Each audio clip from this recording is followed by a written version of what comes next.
This is a story etched into my memory, not as a clear and orderly recollection, but as a series of painful flashes, like the scars left by lightning on a tree. It happened long ago, when the world still had the vibrant colors of adolescence, and we believed, with innocent arrogance, that we were invincible. My name is Gene Morrison, and I am now 35 years old. I work as a counselor at a high school in Minneapolis, helping other teenagers navigate problems that, compared to what I experienced, seem trivial. But every day, when I see these 14-year-old kids full of life and bravado, I can't help but remember. I was 14 years old when it happened, and the greatest tragedy I knew was running out of batteries for my Walkman. All that changed during a camping weekend in the Black Hills National Forest in South Dakota. That was the time the real world, the world of tangible dangers and human malice, crept into our paradise of naivety and took a part of us forever. And the worst part is that to this day we don't know who that man was or why he did it. My friend, the victim of it all, remembers nothing. I am the sole keeper of this terror, and it's a burden that crushes me every day of my life. We were inseparable since third grade. Leo Castellanos, Mark and David Weber, the twins, and I. In the complex social hierarchy of Cedar Falls High School, we were that group that didn't quite fit into any category. We weren't the popular athletes, nor the complete nerds, nor the rebels. We were just us. Leo was our natural leader, though we never officially declared it.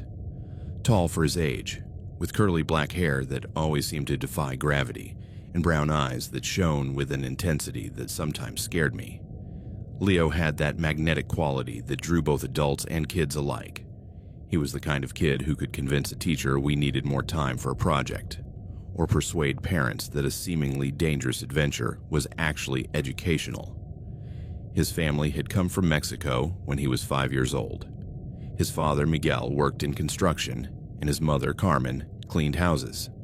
Leo spoke Spanish perfectly at home, but had perfected his English to the point of having no accent, something he'd achieved through hours of practice in front of the mirror and watching American movies.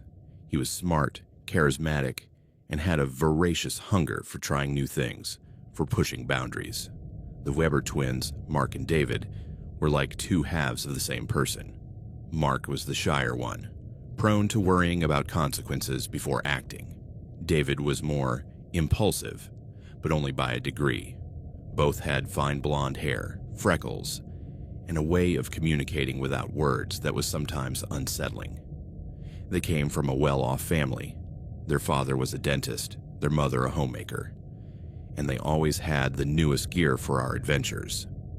And then there was me, Gene Morrison, the only child of divorced parents, living alternately with my mother, a nurse who worked night shifts, and my father, an accountant who had remarried a woman who tolerated my presence, but clearly preferred my absence. I was the most cautious of the group, always the one asking, "What if?" before any plan. But I was also the most loyal. Leo was my best friend, and I would have done anything for him. Our friendship had been forged through entire summers exploring the woods around Cedar Falls, building tree forts, fishing in Miller's Creek, and creating imaginary worlds where we were explorers, soldiers, or anything else we could dream up. Leo was always the leader of these fantasies, and I was always his second in command. It was during the fall of our sophomore year that Leo started talking about the ultimate adventure. He'd been reading books about survival, Into the Wild, My Side of the Mountain, Hatchet, and was obsessed with the idea of spending real time in the wilderness, not just the supervised family camping trips we'd done before. Imagine, he'd tell us during lunch in the cafeteria, his eyes gleaming with that familiar intensity, being completely alone in the forest. No adults, no rules except the ones we make. Hunting our own food, building our own fires, sleeping under the stars. Mark, always the practical one, would ask about permits and adult supervision. "Permits are for little kids," Leo would reply with disdain. "We're 14 years old. In some cultures, we'd already be considered men. David, more adventurous than his twin, was intrigued but cautious. What if something goes wrong? What if someone gets hurt? That's why we go as a group, Leo would explain. We look out for each other. We're a team. I, of course, had my own doubts, but the prospect of an adventure with Leo always outweighed my natural caution. And there was something else.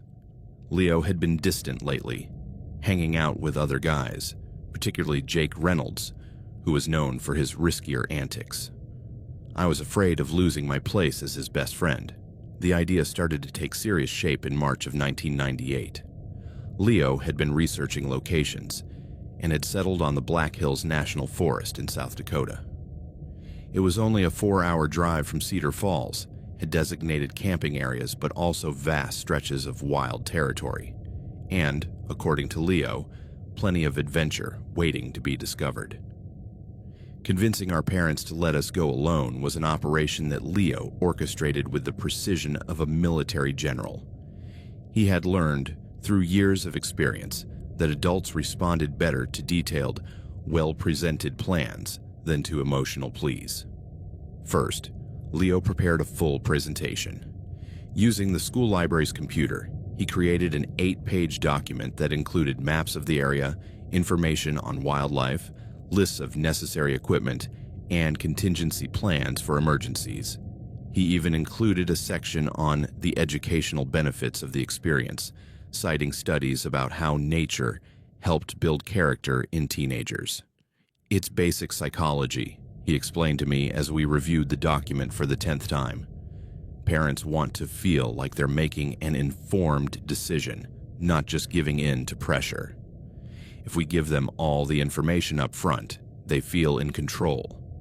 The plan was to present the idea simultaneously to all the families during a dinner that Leo organized at his house. His parents, Miguel and Carmen, were more relaxed than mine about these kinds of adventures, having grown up in an environment where kids had more freedom to explore. Leo's father had grown up in rural Mexico, where it was common for kids to spend entire days in the countryside. The night of the presentation, all the parents gathered in the small but cozy living room of the Castellanos' home. Carmen had made enchiladas and tamales, and the atmosphere was casual but respectful. Leo began his presentation with the confidence of a seasoned salesman. "Dear parents," he began, "we want to propose an opportunity for us to demonstrate our maturity and responsibility." For the next 30 minutes, Leo meticulously explained every aspect of the trip. He showed where we'd camp exactly, what equipment we'd bring, how we'd communicate in case of an emergency. He'd researched radio towers in the area, and how each of us would contribute specific skills to the group. Mark would be in charge of food and cooking. He'd taken cooking classes at school and was surprisingly competent. David would handle navigation. He had a natural talent for reading maps and had been learning to use a compass. I would be responsible for first aid. My mother had taught me the basics because of her nursing job. And Leo would be the overall leader and in charge of safety. The parents asked questions, lots of questions. My mother was worried about wildlife dangers. The twins' father wanted specific details about our communication plans. My father, Everett the skeptic, asked about our prior camping experience. Leo had answers for everything. He'd researched statistics on animal attacks in the Black Hills, virtually non-existent, had mapped out the locations of the nearest communication towers, and had compiled a list of all our previous camping experiences, including the Boy Scout camp from the previous year, where we demonstrated basic survival skills. Most importantly, Leo concluded, this isn't just an adventure. It's an opportunity for us to prove we can be responsible, work as a team, and look out for each other. It's the kind of experience that will help us become men. The word men was key. I could see in the parents' faces that Leo had tapped into something fundamental.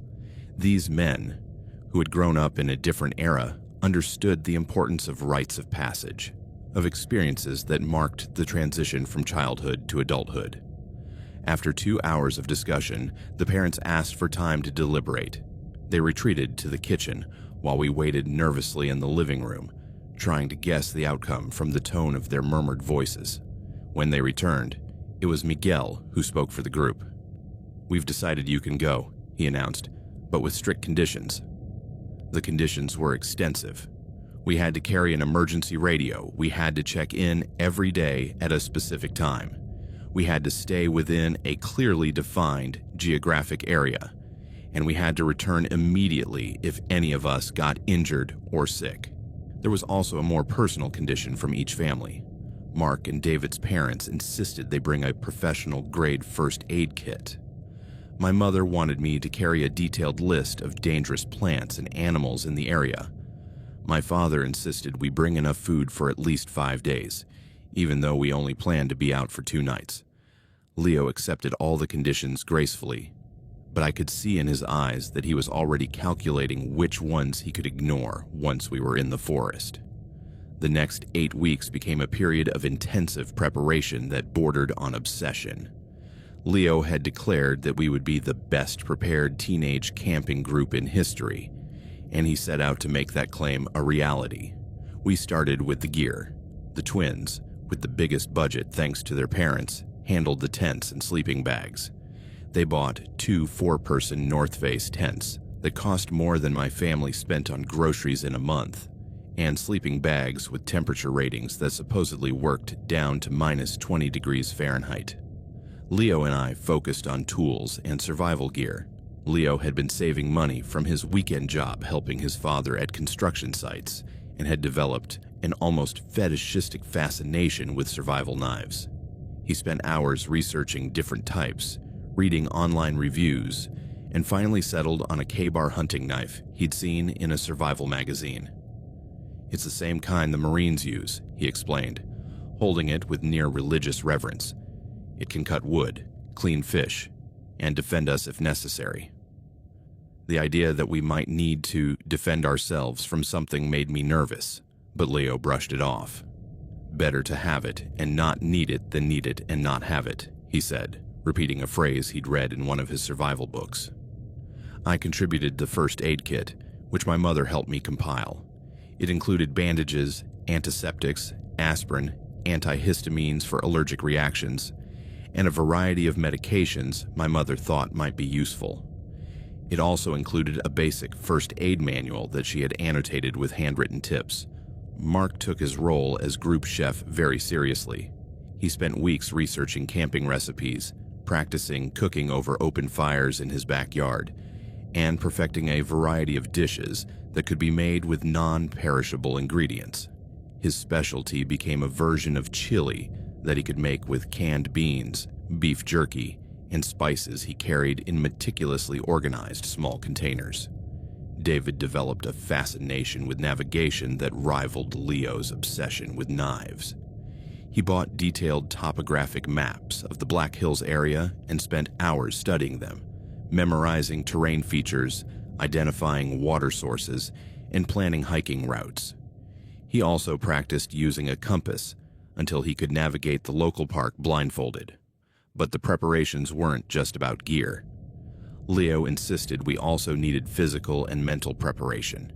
He instituted an exercise regimen that included morning runs, push-ups, and endurance training that mostly consisted of Leo devising increasingly elaborate physical challenges. In the wild, he'd tell us as he made us carry heavy backpacks for miles on local trails, "There's no room for weakness. We have to be in the best shape of our lives." There was also psychological preparation.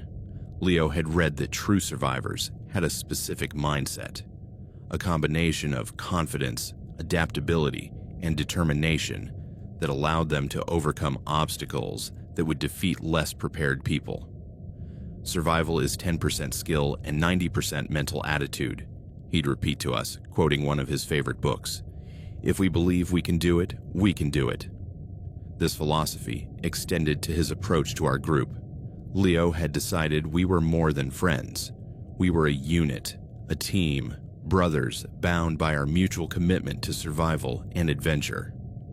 "We have to promise each other something," he told us one afternoon as we pored over our maps for the umpteenth time. "No matter what happens out there, We look out for each other. No one gets left behind. No one acts alone. We're a team, and teams stick together. It was a promise we all made solemnly, not fully understanding what it might mean or how severely it would be tested. On Friday, the 22nd of May, 1998, we woke before dawn, loading our carefully packed gear into the Weber parents' pickup truck. The atmosphere was electric with excitement and nerves. We'd been planning this moment for months, and it had finally arrived. Our parents had gathered at 5:30 a.m. at the Weber's house to see us off. There was a strange mix of pride and anxiety on their faces. My mother hugged me a little tighter than usual and whispered in my ear to be careful. Leo's father gave him a formal but warm handshake and said something in Spanish that I didn't understand, but that made Leo stand a little taller. Probably because it's wilder territory, Leo replied with enthusiasm, less developed, more authentic. David studied the map with his expert eye for topography. It looks steep, he observed, and according to the scale, we're talking at least 5 kilometers from here. Which means hardly anyone's been there, Leo insisted. We could be the first teenagers to explore that area. We could discover something no one else has seen. I felt the familiar tension between my desire to follow Leo and my instinct for self-preservation. The area he was pointing to looked empty, isolated, and 5 kilometers was a serious hike in uncharted territory. Shouldn't we stay closer to camp? I suggested. Our parents expect us to be in a specific area. Leo gave me a look I knew well. It was his "don't be a coward" look, the one I'd seen hundreds of times when he proposed something daring, and I expressed doubts. "Jean, we've been playing it safe for 2 days," he told me. "We've proven we can camp like scouts. But have we really done anything adventurous, something that requires real courage?" It was a tactic I recognized, challenging my bravery, making me feel like I had to prove something. "Besides," he continued, "we'd only be out of camp for a few hours. We can go, explore, and be back before dark." Mark and David exchanged glances. I could tell they weren't entirely convinced either, but like me, they'd learned that arguing with Leo when he had his mindset was usually futile. "What if we get lost?" David asked. Leo pointed to his compass and the map. "Impossible. I've been navigating perfectly for 2 days. Besides, we just follow our own tracks back. What if someone gets hurt in uncharted territory?" That's why we have the first aid kit. And that's why we're a team. We look out for each other. It was the same logic he'd used to convince our parents to let us go alone. Confidence, preparation, and teamwork.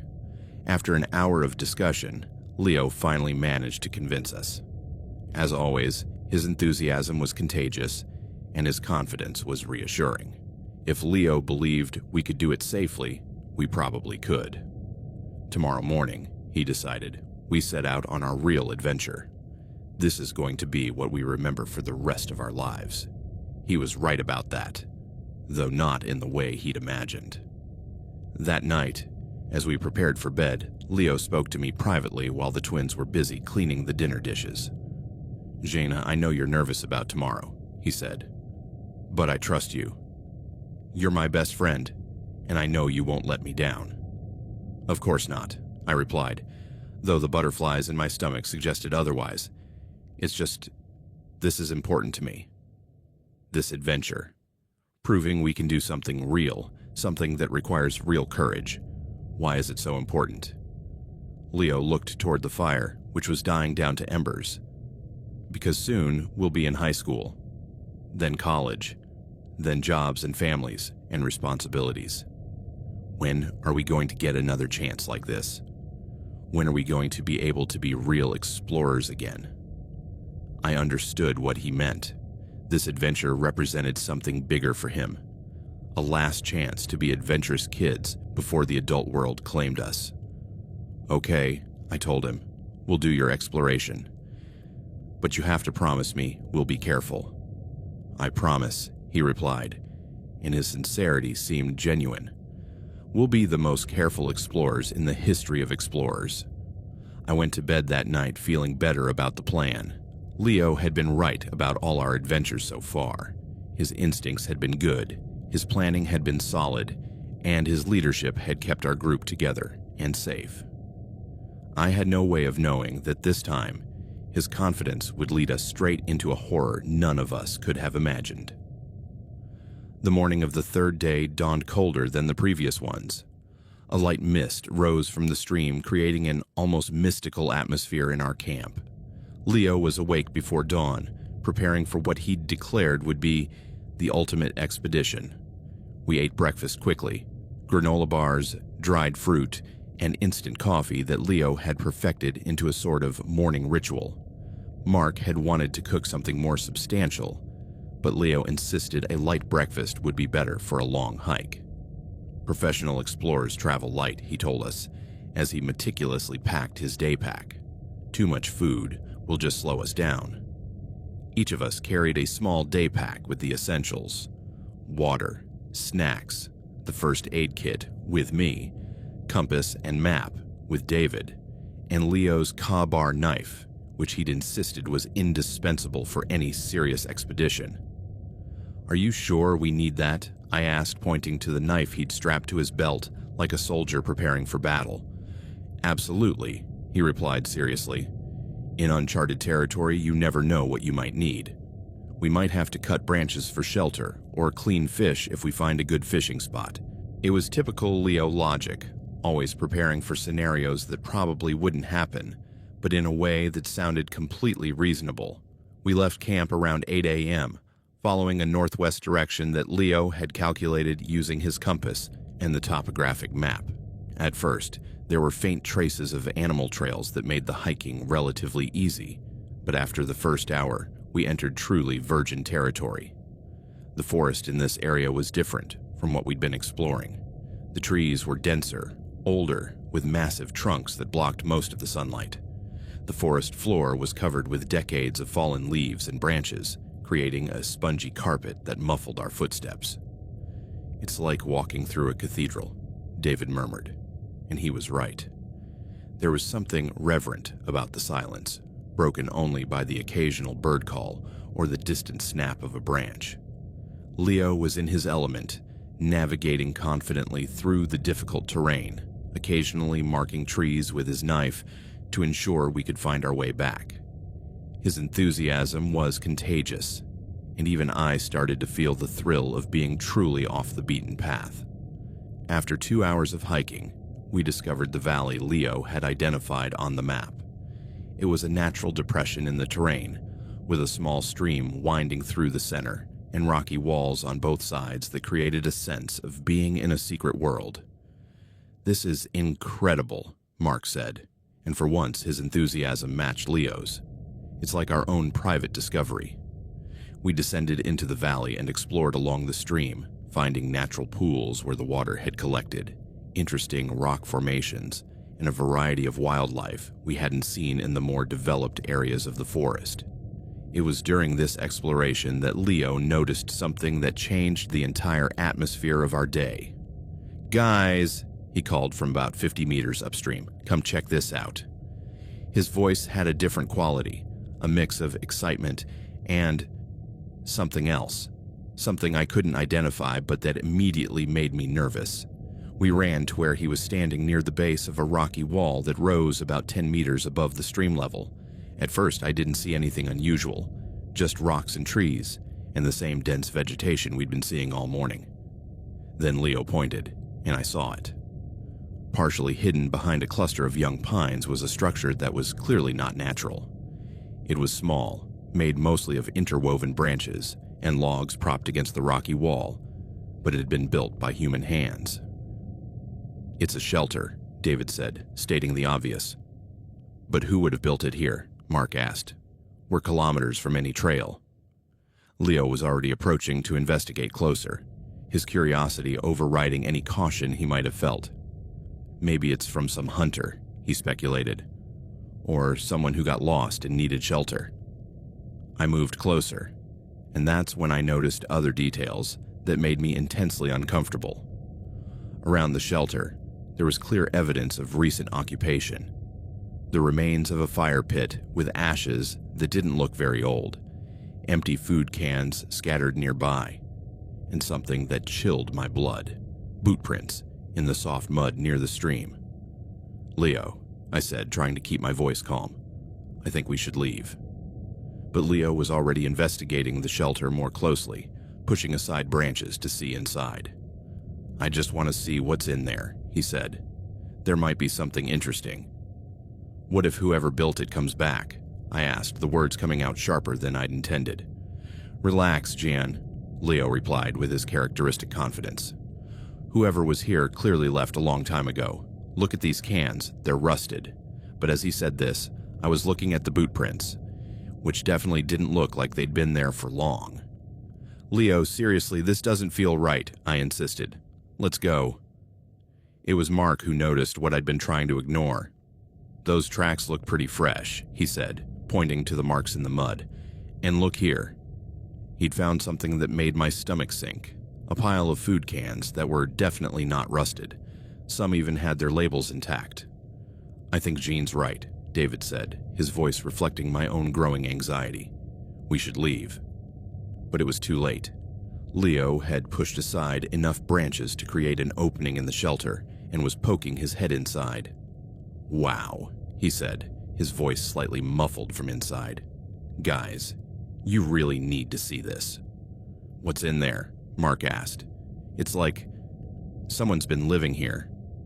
"There's a sleeping bag, more food, even some books." Curiosity overcame my caution, and I moved close enough to peek over Leo's shoulder into the shelter. What I saw confirmed my worst fears. It wasn't just an emergency shelter built by some lost hiker. It was a temporary but elaborate home. There was a military-style sleeping bag spread out on the ground, a neat stack of food cans, a metal canteen, and something that made me step back immediately. A rifle propped against the rocky wall. "Leo," I said urgently, "get out of there right now." "Why?" "It's fascinating. It's like finding—" His words were cut off by a sound that turned the blood in my veins to ice, the unmistakable metallic click of a safety being disengaged. And then from behind us, a voice that didn't belong to any of our group. "Lost kids?" We turned as one, our bodies moving with the synchronization of absolute terror. And there, standing among the trees, as if he'd materialized from the shadows themselves, was he. He was a tall man, probably in his 40s, though it was hard to tell his exact age because of the scruffy beard and dirty hair that fell over his eyes. He wore camouflage clothing that had seen better days, stained with mud and what I fervently hoped was food. His boots were heavy, military style, and explained the tracks we'd seen. But what commanded my attention, what made all the air leave my lungs in a choked gasp, was the rifle he held with a casual familiarity that suggested years of experience. He wasn't pointing it directly at us, but he wasn't keeping it away either. It was an implicit threat, a silent promise of what could happen if we made the wrong choices. His eyes were the most terrifying thing. They were pale blue, almost gray, and completely devoid of any emotion I could recognize as human. There was no anger, no surprise, not even curiosity. Just a cold, calculating assessment, as if we were animals he'd stumbled upon in his territory. We're not lost," Leo managed to say, but his voice, for the first time since I'd known him, trembled visibly. All his bravado, all his leader's confidence had evaporated in the presence of this man. The stranger took a step toward us, his boots making no sound on the wet leaves. There was something predatory in the way he moved, like a hunter who'd found particularly interesting prey. "This is my territory," he said, his voice low, raspy, as if it hadn't been used in a long time. "Kids shouldn't be playing out here." Each word was spoken with a calm that was infinitely more terrifying than if he'd shouted. It was the voice of someone who had complete control of the situation, someone who knew exactly what was going to happen next. "We were just exploring," David said, his voice barely a whisper. "We didn't know anyone was here." The man smiled, an expression that didn't reach his eyes and made my skin crawl. "Now you know," he said. but it's too late to leave. That's when he said the words that would echo in my nightmares for years. One of you can leave. The other stays. To talk. The sheer monstrosity of what he was proposing left us frozen. It wasn't a direct threat of violence, but we all immediately understood what it meant. Talk was a euphemism for something far worse. It was a Sophie's choice, designed to break any unity we might have had as a group. He was forcing us to choose who would sacrifice themselves and who would escape. It was psychologically cruel in a way that revealed a mind that had thought about this before. "No," I said, surprising myself with the firmness in my voice. "We're not choosing. We all leave, or we all stay." The man laughed, a low, unpleasant sound that held no humor. "How noble," he said, sarcasm dripping from his voice. "But that's not how this works, kid. I make the rules here." That's when Leo did something that changed everything. He stepped forward, placing himself partially between the man and the rest of us. "If anyone stays," he said, his voice now steadier, "it should be me. I'm the leader. It's my responsibility." "Leo, no," I pleaded, but he gestured for me to be quiet. "I'm going to count to 10, the man said, adjusting his grip on the rifle. "If you haven't decided by then, I'll decide for you." My mind raced desperately, searching for some way out, some way to save us all. Could we run? We were in unfamiliar territory, and he clearly knew the area better than we did. Could we fight? He was an adult man with a gun, and we were 4 teenagers with a camping knife. 1. He began to count. 2. 3. Leo looked me straight in the eyes, and I saw in them a determination I recognized from all the adventures we'd shared. It was the same expression he had when he decided to climb the tallest tree or jump off the highest cliff into the lake. It was Leo making a decision he knew was dangerous, but believed was necessary. 4. 5. "Leo," I whispered, "don't do this." 6. "You have to look out for Mark and David," he told me quietly. "Promise me you'll get them out of here." 7. "I'm not leaving you." 8. "You have to." His voice turned urgent, desperate. "Gian, you're my best friend. I trust you." 9. That's when Leo acted. With a yell that was part war cry, part terror, he lunged toward me, not to attack the man, but to shove me violently backward, toward the path we'd come from. "Run!" he screamed with all the force in his lungs. "Run and don't look back." What followed was pure chaos. Leo's shove sent me stumbling backward, tripping over roots and rocks. Mark and David had also started running at Leo's shout, but I was paralyzed for a moment, watching as my best friend sacrificed himself for us. Leo didn't try to attack the man. He knew that would be futile. Instead, he threw himself at him in a way that disrupted any attempt to shoot at us as we fled. I saw the rifle come up, heard a dull thud like an impact, and then the man's voice, cold as steel. "Bad move, kid." That was the last sound I heard before my survival instinct finally overrode my loyalty. I turned and ran. I ran like I'd never run in my life. Branches whipped my face, rocks made me stumble, roots tried to tangle my feet, but I didn't stop. The sound of my own gasps and the deafening pounding of my heart drowned out any other noise. Was someone following me? I didn't know. I didn't dare look back. Mark and David were running too, but we'd gotten separated in the initial panic. I could occasionally hear the snap of branches that suggested at least one of them was nearby, but the thickness of the forest made it impossible to see them. I don't know how long I ran. It could have been 10 minutes or an hour. Terror had completely distorted my sense of time. I only knew I had to get as far away from that place, from that man, from what was happening to Leo as possible. Finally, I collapsed against a massive tree, my lungs burning, my legs trembling so violently they couldn't hold me up. That's when I realized I was completely lost. In my panic, I hadn't paid attention to direction, hadn't followed our tree markings, hadn't done any of the things Leo had taught us about navigating in the forest. The silence of the forest, which I'd found peaceful before, was now oppressive. Every sound, A bird's call, the snap of a branch in the distance made me jump.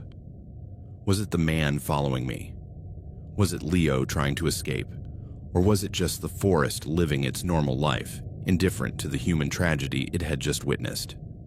I tried to calm myself, to think logically like Leo would have taught me. I pulled out the compass I carried in my pack. Thankfully, I'd kept my grip on it through the entire flight and tried to orient myself. Our camp was southeast from where we'd found the shelter.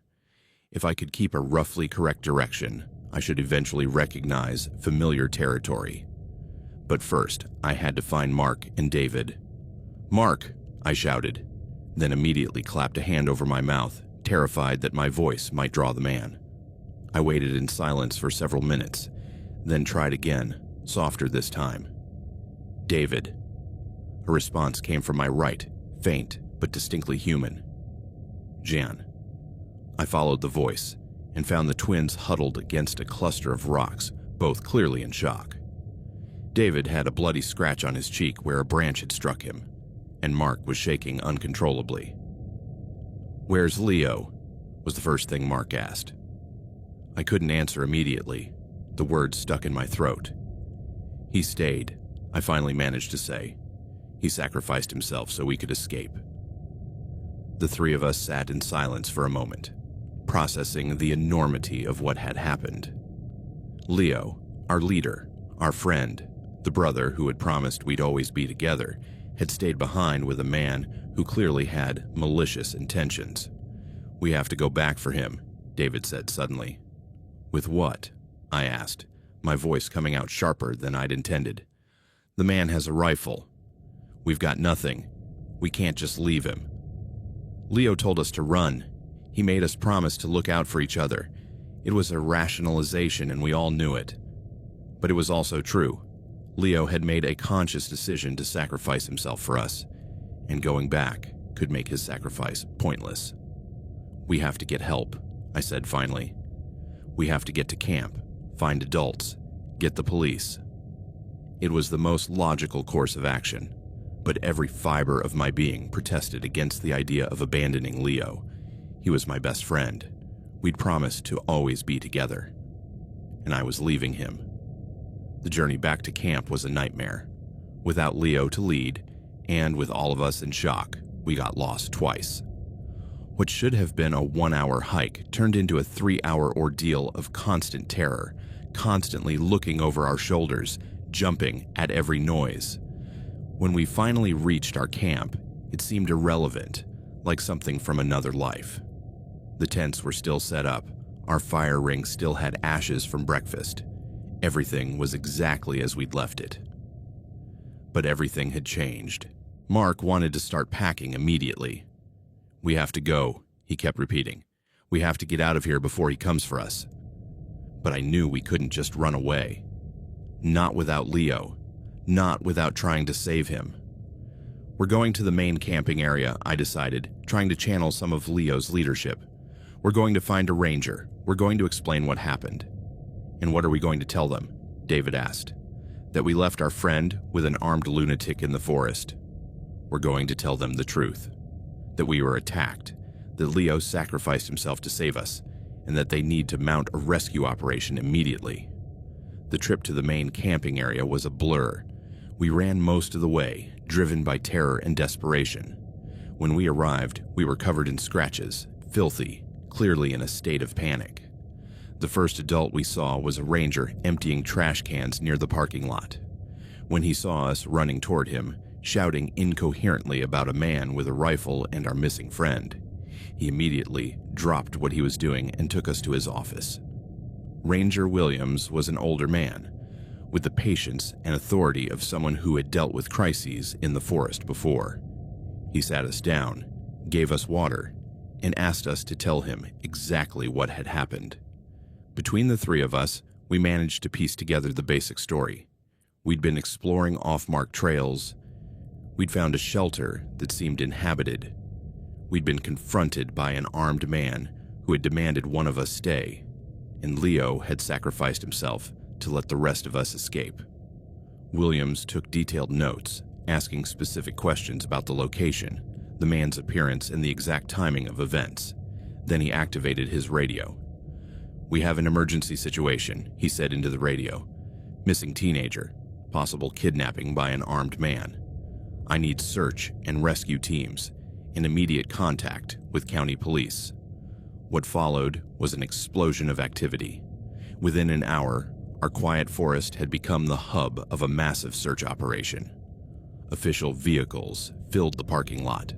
More rangers, county police, search and rescue teams with dogs, even a helicopter that had been called in from a nearby military base. Investigators separated us and interviewed us individually, trying to get every possible detail about what we'd seen. I had to describe the man dozens of times: his approximate height, his clothing, the type of rifle he carried, his demeanor. "Did he say anything else besides what you've already told us?" asked Detective Morrison, a serious man in a suit who had come from Rapid City.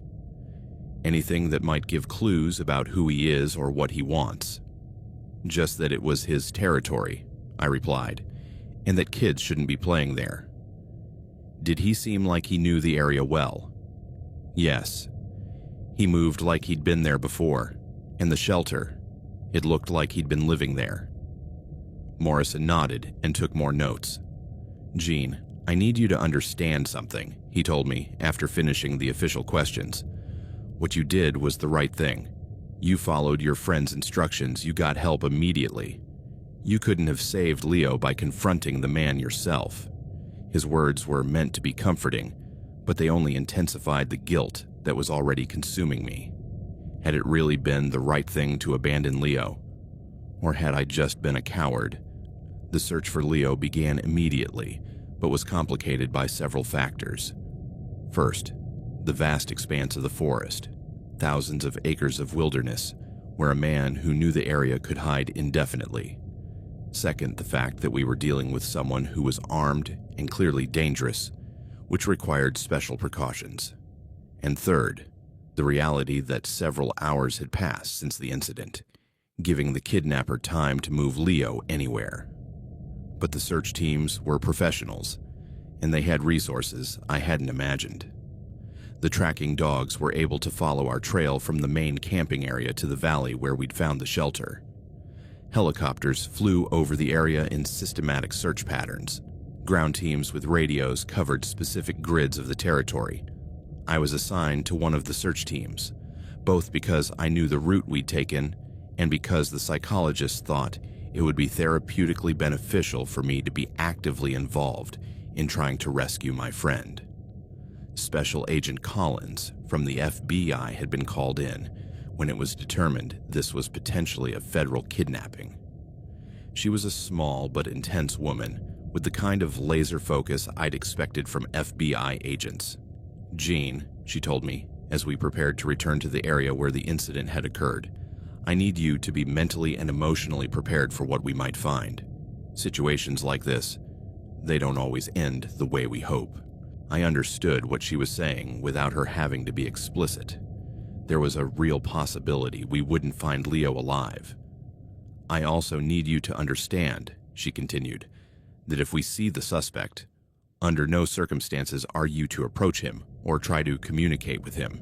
He's armed, he's demonstrated a willingness to use violence, and we're not going to risk any more lives." The trip back to the valley took 2 hours, this time with a full team of professionals equipped with radios, weapons, and medical gear. I led the way, recognizing the trees Leo had marked with his knife on our original trip. When we reached the shelter, it was immediately clear that both the man and Leo were gone. The shelter had been partially dismantled, with many of the belongings we'd seen, the sleeping bag, the food cans, the rifle we'd seen inside, now gone. But there was evidence of what had happened after our escape. The dogs immediately picked up traces of blood on the ground near the shelter. It wasn't a lot of blood according to the forensic technicians, but it was enough to confirm there had been violence. "It looks like he was struck," the team's medical technician explained, "probably with the butt of the rifle or some other blunt object. Enough to incapacitate him, but not necessarily enough to cause life-threatening injuries. It was both terrible and hopeful information. Leo had been hurt, but he was likely alive when the man took him. The dogs were able to follow a trail from the shelter northward, deeper into the forest, but the trail petered out at a rocky stream where the water would have washed away any scent. "Whoever this guy is, he knows what he's doing," the search team leader said. "He's using the water to mask his trail, avoiding areas where helicopters could spot him easily. This isn't his first time doing something like this." That observation sent chills down my spine. The implication was that the man who had taken Leo was an experienced predator, someone who had planned and executed similar crimes before. The search continued past nightfall with teams using powerful flashlights and night vision goggles. They established a perimeter around the area, hoping to contain the suspect within a specific geographic region. But as the hours passed with no news, no sightings, no new leads, a terrible reality began to settle in. The man had vanished into the vastness of the forest with my best friend, and our chances of finding them were shrinking with every passing hour. That night, I camped with the search teams at a staging area they'd set up near the original shelter site. I didn't sleep at all. Every time I closed my eyes, I saw Leo's face in the moment he'd pushed me to run. I heard his voice screaming for me to run. I felt the overwhelming weight of guilt for leaving him. Mark and David were taken back to civilization that night, reunited with their parents, who had driven to South Dakota immediately upon hearing the news. My own parents arrived around midnight, and my mother hugged me with an intensity that suggested she wasn't sure she'd see me again. "How's Leo?" was the first thing my father asked. I couldn't answer. The words stuck in my throat. The second day of the search brought more resources. Additional search and rescue teams from 3 states, more helicopters, and even some specialized military units with experience tracking people in difficult terrain. But it also brought the harsh reality of statistics. As Agent Collins gently explained to me, the chances of finding a kidnapping victim alive dropped dramatically after the first 24 hours. "We're not giving up," she assured me. "But you need to prepare yourself emotionally for the possibility that when we find Leo, we might be finding a body instead of a survivor." It was during the afternoon of the second day that one of the dog teams made the discovery that would change everything. "We've got him. We've got him." The dog handler's voice crackled through the radios around 3:30 p.m. on the second day. "We found the kid." My heart stopped entirely, then started pounding so hard I thought it might explode. For 2 days, I'd been living in a limbo of terror, not knowing if my best friend was alive or dead, if he was suffering or had found peace. The search team immediately mobilized to the coordinates the handler had transmitted. It was an area about 2 kilometers from the original shelter, in a thickly vegetated hollow that had required dogs to find. I ran with the medical team, my heart pounding with a mix of hope and terror. Would Leo be alive? Injured? In what condition would they find him? When we reached the site, I immediately saw why it had taken so long to find him. Leo was partially hidden under a cluster of branches and leaves, in what appeared to be an elaborately constructed hideout. At first, in the filtered forest light, it was hard to tell if he was alive or dead. Then I saw the subtle movement of his chest rising and falling, and I knew he was breathing. "He's alive," one of the paramedics shouted, and that shout was the most beautiful sound I'd ever heard in my life. But as the medical team moved in and began examining Leo, the initial euphoria gave way to a new kind of horror. Leo was unconscious, but that wasn't the worst of it. The worst was what the man had done to him before leaving him there. His left arm ended in a bloody mass just above the wrist. Where his hand should have been, there was only a grotesque stump, crudely bandaged with strips of fabric torn from his own shirt. The fabric was soaked with dried blood, and a dark, sticky pool had formed in the leaves beneath him. The cut was clean, but brutal, clearly made with a sharp tool. The man had amputated Leo's hand. "My God," one of the paramedics muttered. "Why would anyone do this?" But there was no time to philosophize about the predator's motivation. Leo was losing blood, was in shock, and needed immediate medical attention. The paramedics worked with professional efficiency, applying proper tourniquets, administering IV fluids, and stabilizing him for transport. A medical helicopter had been called and was on its way to a nearby clearing where they could pick him up. "Is he going to live?" I asked one of the medics desperately. "Yes," he replied with confidence. "He's lost blood, he's in shock, but he's going to survive." Whoever did this knew what they were doing. They applied a crude but effective tourniquet, which probably saved his life. It was cold comfort. The man who had tortured my friend had also had the knowledge and presence of mind to ensure he didn't die immediately. While we waited for the helicopter, Leo occasionally opened his eyes, but he didn't seem to focus on anything specific. He mumbled incoherent words, sometimes my name, sometimes asking for water, sometimes just groaning in pain. At one point, his eyes met mine and seemed to focus. "Jean?" he murmured. "I'm here," I told him, taking his good hand. "You're safe. We found you where?" His voice was barely a whisper. "In the forest. But it doesn't matter now. You're safe."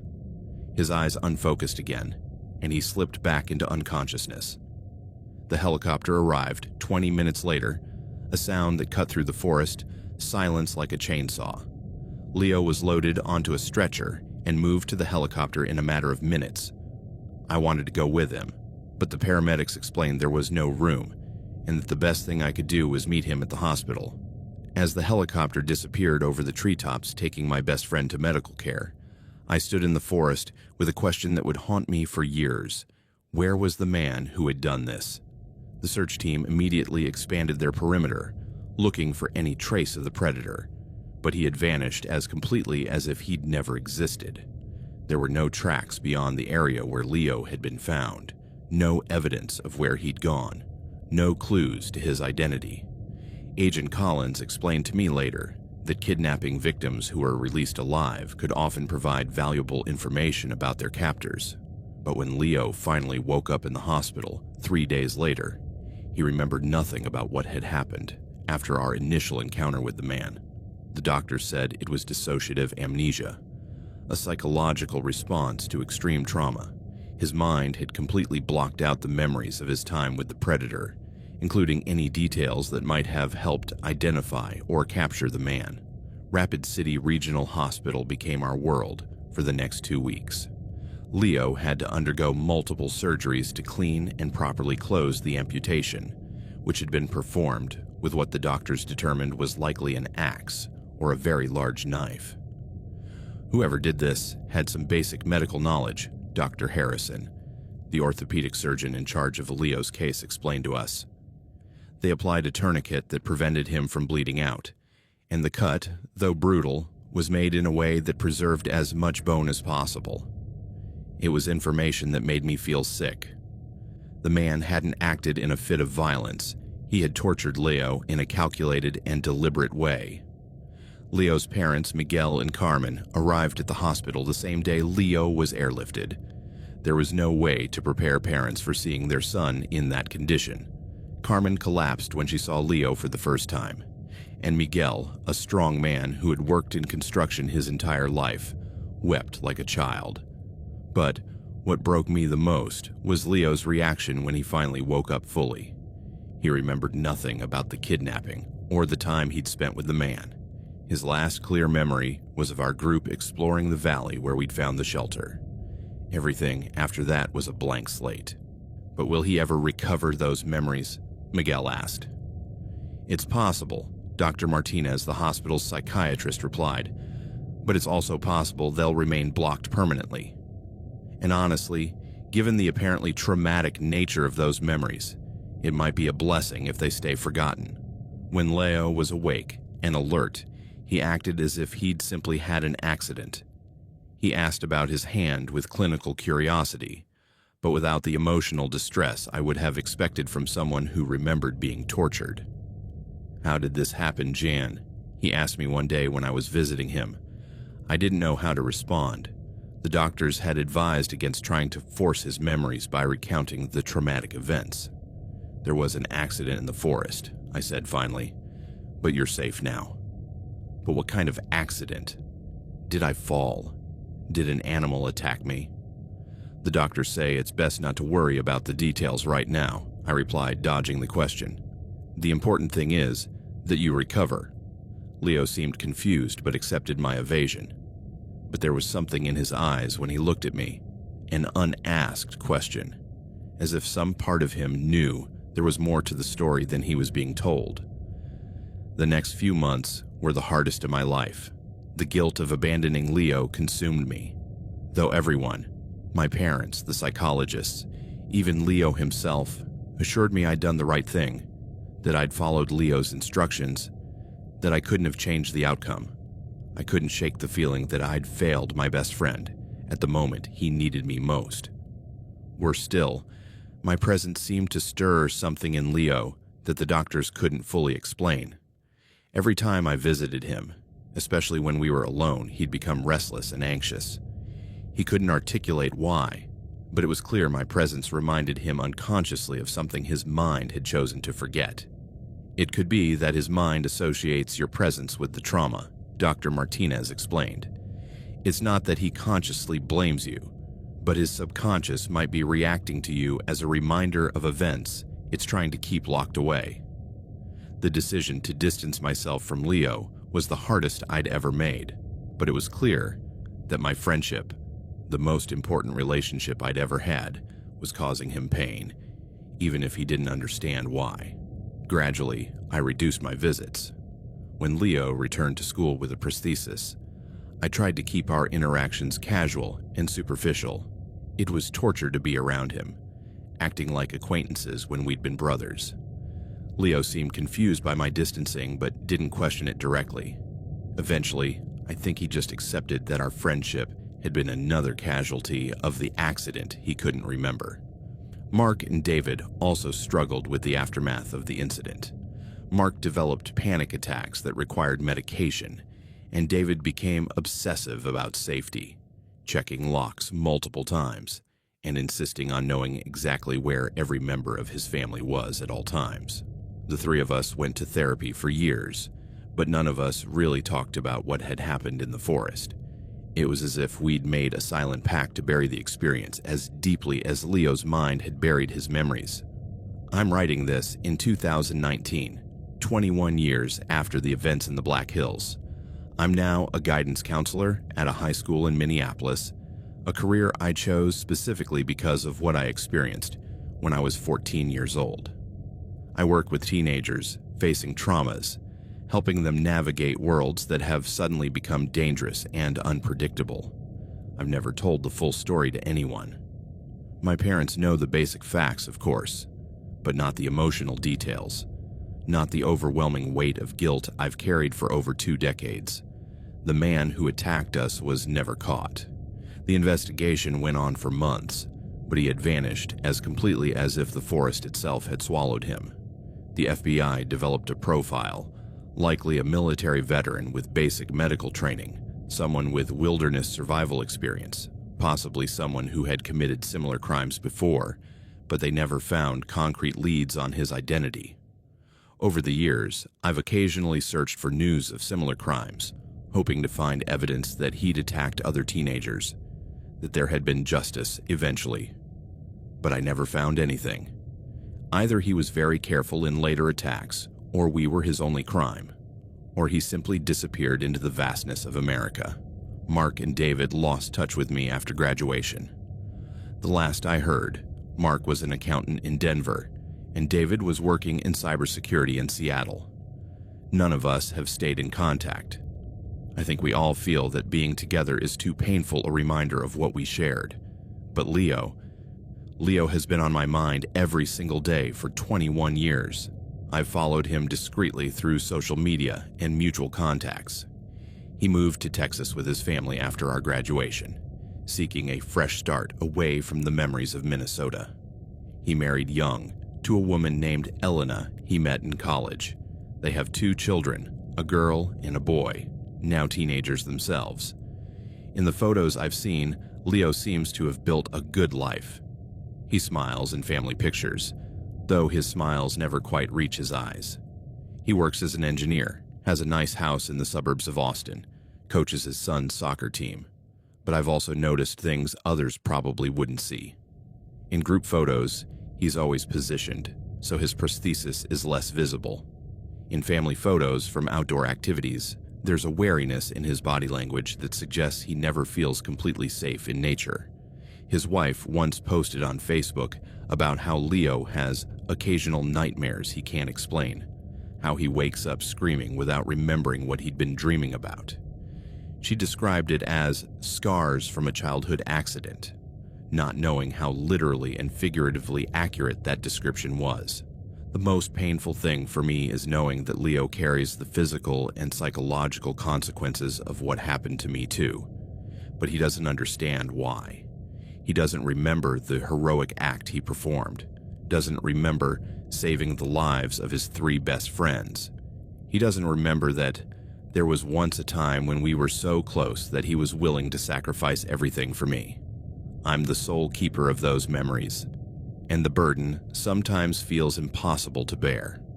I've considered reaching out to him over the years. I've started emails I never send, dialed his phone number without ever calling. I want to thank him for saving my life. I want to apologize for abandoning him. I want to explain why his left arm ends in a prosthesis instead of a hand. But I always stop, remembering Dr. Martinez's words. His mind chose to forget for a reason. Do I have the right to force those memories back, to make him relive a trauma his psyche has worked so hard to bury? Sometimes I wonder if the man who attacked us is still alive. He'd be about 60 years old now if he hasn't died. Does he ever think about the 4 teenagers he encountered in the forest in 1998? Does he remember the terrible choice he forced us to make? Does he feel any remorse for mutilating an innocent child? Or, more likely, were we just an episode in a life of violence, forgotten as soon as it was over?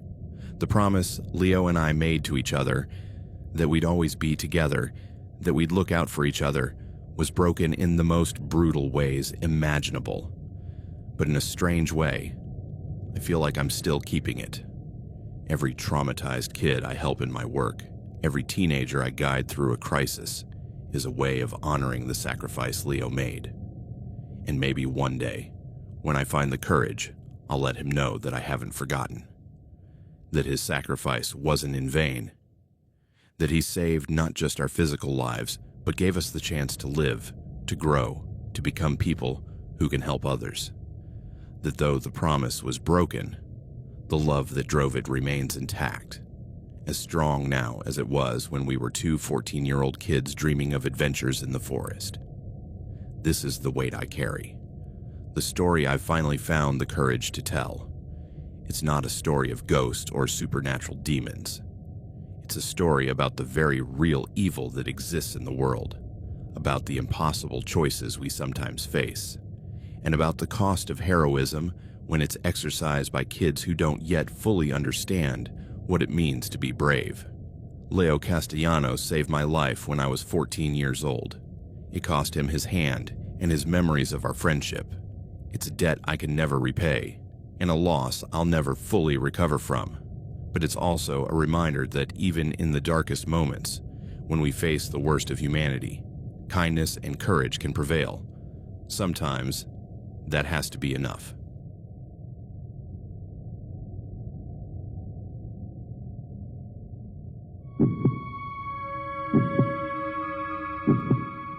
This is something I've kept buried deep inside for a long time. So long that sometimes I think I dreamed it. That my mind, in its effort to protect me, conjured a nightmare so vivid it blurred with reality. But it wasn't a dream. The pain, the humiliation, and the fear I feel when I recall it are as real as the chair I'm sitting in now, its hard back pressing against my spine, and the air in the room heavy with the smell of old coffee from the mug in my hand. It happened over 20 years ago, when I was 12, and it has marked every second of my life since, like a scar that itches on rainy days, or a shadow that stretches at dusk, reminding me that the past never truly goes away. The hardest part, aside from carrying the memory that weighs on me like a backpack full of stones, is knowing that justice was never served. Those men, they simply vanished into the vastness of Oregon's forests, leaving me, a skinny, scared kid, to rot with the secret that ate away at me like acid. It was the summer of 1996, a year that began with promises of fun and adventure for a kid like me, but ended in an abyss of darkness I still haven't fully illuminated. I was Ryan, a scrawny boy with thick glasses that made me look like a confused owl, more interested in astronomy books that transported me to distant galaxies with stars shining like diamonds against a black sky than in the noisy sports, where other kids ran and shouted on fields stained with mud. I lived in a suburban house in Portland, Oregon, with my parents.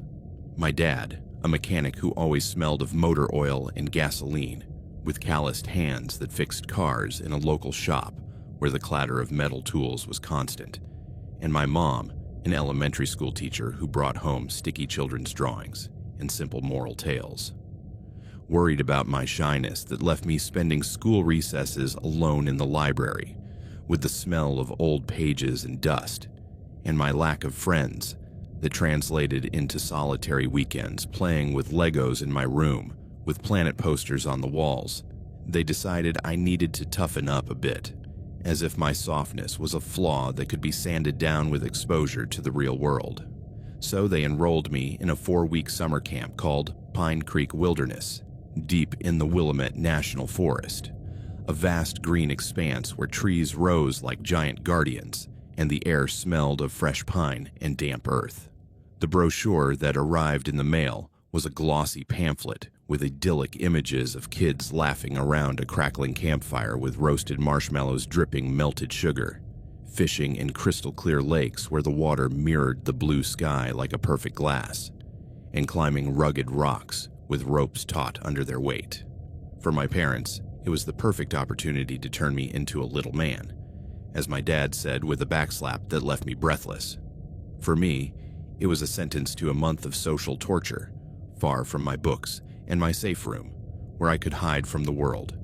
I tried to protest, arguing I'd prefer a science camp where I could gaze at stars through telescopes that magnified distant constellations, but my parents were firm, saying I needed real experiences to grow, not fantasies on pages.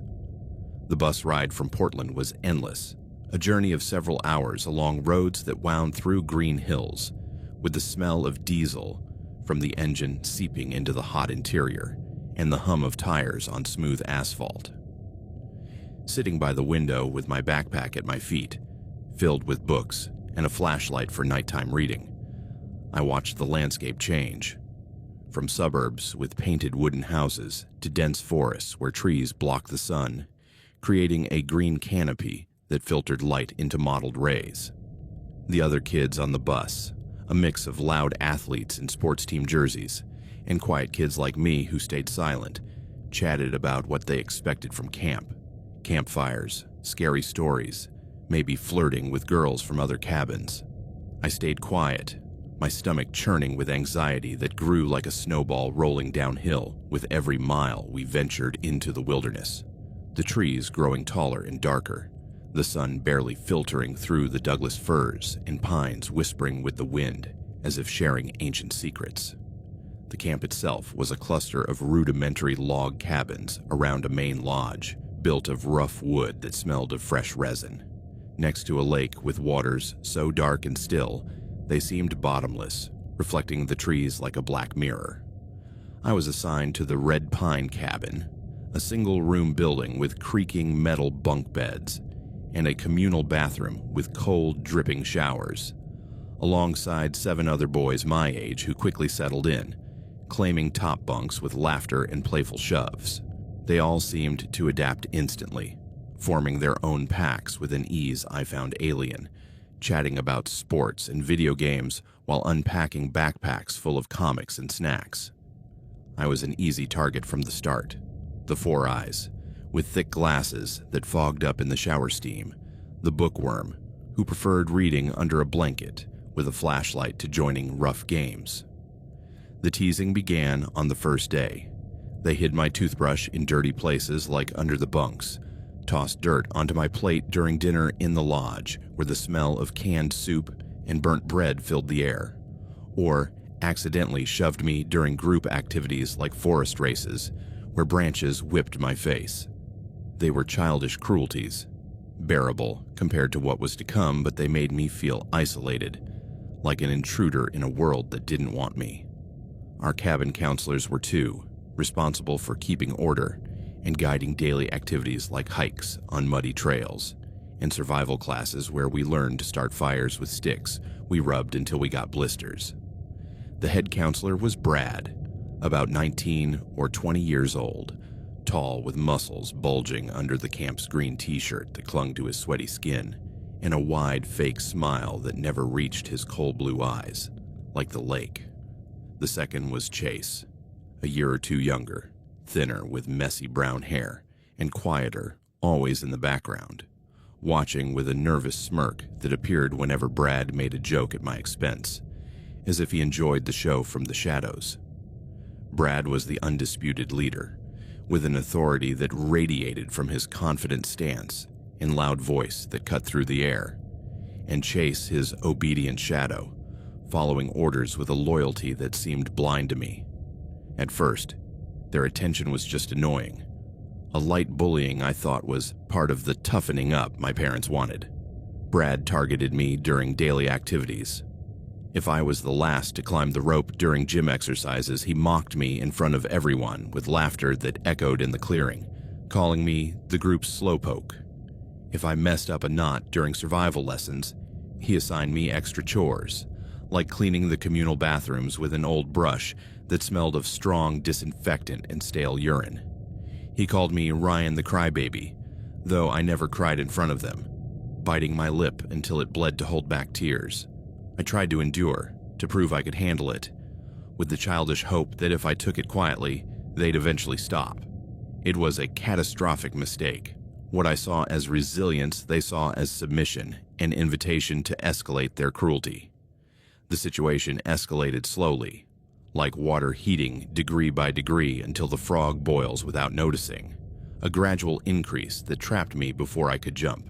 Public teasing turned into private training sessions after curfew, when the lodge lights went out, and the camp fell into a silence broken only by the hooting of owls and the croaking of frogs in the lake.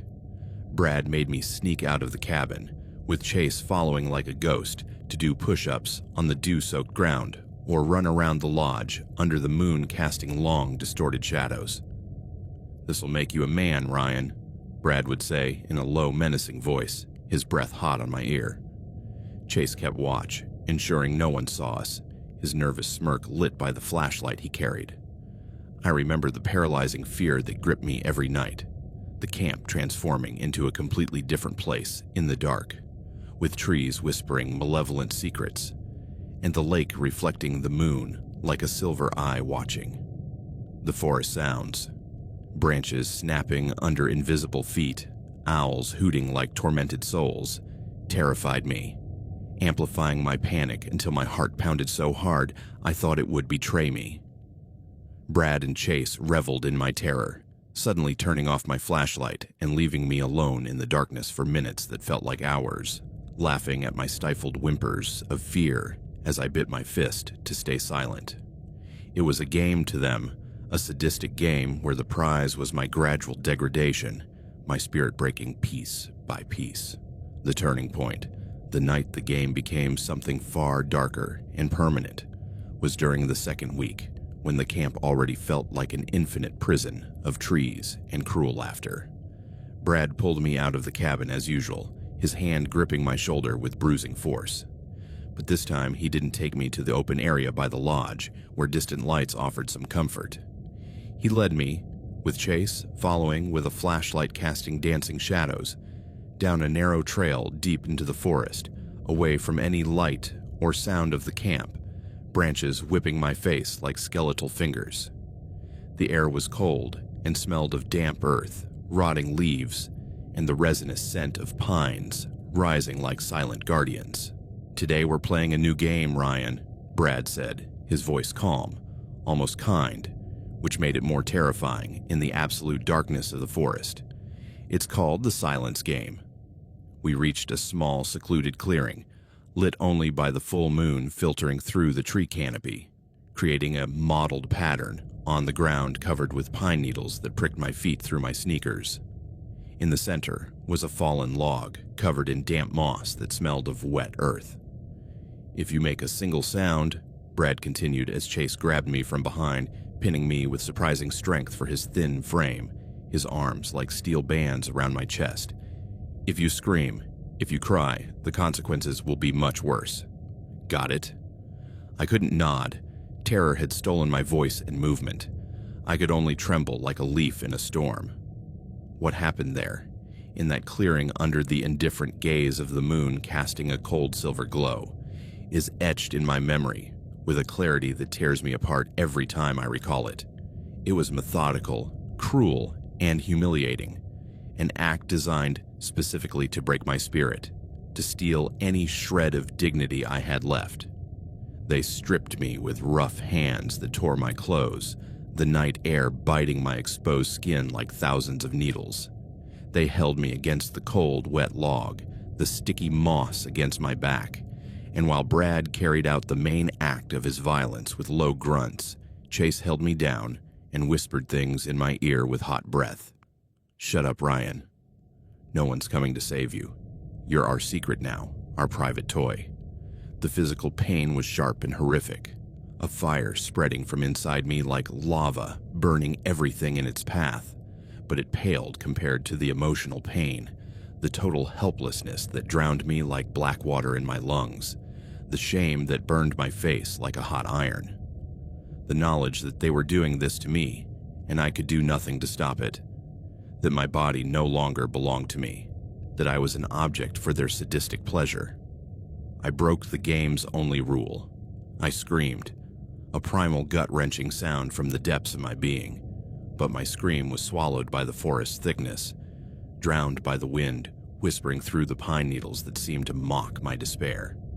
No one heard me, or if they did in the distant camp, they didn't care, attributing it to a nocturnal animal or ignoring it in their deep sleep. When they were done, they left me on the ground, trembling and dirty with earth and leaves stuck to my sweaty skin, the forest's cold piercing my bones like icy knives. Brad crouched by my ear, his breath smelling of chewed mint and stale sweat. "This is what happens to weak kids like you, Ryan. They get devoured in the dark. If you tell anyone, we'll say you made it all up, that you're a pathetic liar seeking attention because no one loves you, and next time, it'll be worse, much worse." They walked back to the camp, laughing among themselves with low jokes about my weakness, as if they'd just watched a funny movie at the local theater, their voices fading into the night. I stayed there, broken in body and spirit, for I don't know how long, minutes stretching like hours in the dark, until I gathered the strength to dress with trembling hands that barely obeyed, and dragged my body back to the cabin along the trail, branches whipping my face like additional punishment. I slipped into my sleeping bag that smelled of sweat and earth, staring at the darkness of the ceiling, feeling irreparably dirty, as if the forest grime had seeped into my soul. The next 2 weeks were a continuous hell, a cycle of feigned normal days and nights of terror that left me empty. The night sessions repeated several times, each more degrading than the last, sometimes in the clearing with sticky moss, sometimes in the tool shed that smelled of rancid oil and rotting wood, once even in the communal bathrooms, with the echo of dripping water, and my mouth gagged with a dirty rag that tasted of old soap. I was their toy, their perverse secret they guarded like a dark treasure, and I learned to dissociate to survive, my mind escaping my body and floating on the cabin ceiling or among the stars I'd studied in my books, watching from above a boy named Ryan, to whom terrible things happened that he couldn't stop. It was the only way to endure the pain, the humiliation, the feeling of violation that left me hollow inside. I stopped eating, appetite replaced by constant nausea that made me vomit in the woods. I stopped talking, my voice a broken whisper that barely came out. In daily activities, I moved like an automaton, mechanical and lifeless, ignoring the taunts of other kids who noticed my change but attributed it to homesickness or being a weirdo. No one asked in depth. No one looked beyond the surface, too busy with their own fun. One night, a senior counselor named Eric, a kind man about 30 years old with a neatly trimmed beard and a gentle voice that contrasted with Brad's shouts, approached me during dinner in the lodge, where the smell of meat stew and burnt bread filled the humid air. "Ryan, you're so thin. You look like a ghost. Are you okay? Is something wrong at home or here?" he asked with genuine concern in his brown eyes. I saw an opportunity, a glimmer of hope, like a ray of sunlight in a dark forest, and opened my mouth to speak, to spill the truth burning inside me. But then, from the counselor's table across the hall, I felt Brad's gaze piercing me like poisoned darts. It wasn't a simple warning look. It was a look of dark promise, a promise of infinite pain if I spoke, of consequences that would destroy me beyond imagination. I swallowed hard, the knot in my throat like a stone, and lowered my head, eyes fixed on my empty plate. "I just miss my family, sir," I mumbled in a barely audible voice. Eric patted my shoulder, his hand warm but useless, and walked away, letting the opportunity slip away like smoke in the wind. Brad had won again, his control invisible but absolute. The last day of camp was a day of physical liberation and eternal emotional damnation. We boarded the bus with our backpacks full of dirty clothes smelling of sweat and forest, the other kids singing silly songs and exchanging addresses scribbled on torn paper. I sat by the window, not looking away from the forest fading in the distance, the trees passing like silent guardians of my secret. I didn't feel relief leaving the camp. I felt a part of me stayed behind, buried in that mossy clearing, lost forever in the darkness. I knew that, though my body was returning home, I never would completely. A piece of my soul torn away and abandoned in red pine. My parents were waiting at the Portland stop, smiling with open arms. My mom holding a homemade sign that said, "Welcome home, Ryan," in colorful letters. "Ryan, tell us everything. Did you have fun? Did you make friends?" they asked excitedly, hugging me with a force that made me wince from hidden bruises. I hugged them back, but my embrace was stiff, empty, like hugging strangers.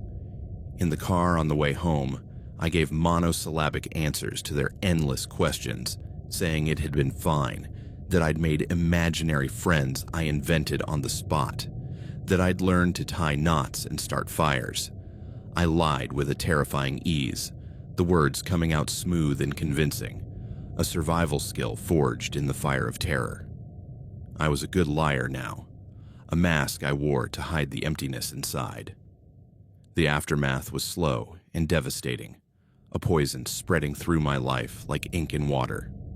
Nightmares began immediately, vivid dreams where I relived the clearing with every sensory detail, the smell of resinous pine, the cold of moss against my skin, the voices of Brad and Chase whispering in my ear. I woke screaming in the darkness of my room, drenched in cold sweat that soaked the sheets, my heart pounding so hard I thought it would explode. I became irritable and withdrawn, snapping at my parents over trivial things, like the TV's noise or the smell of dinner cooking, avoiding school friends who asked about the camp with innocent curiosity.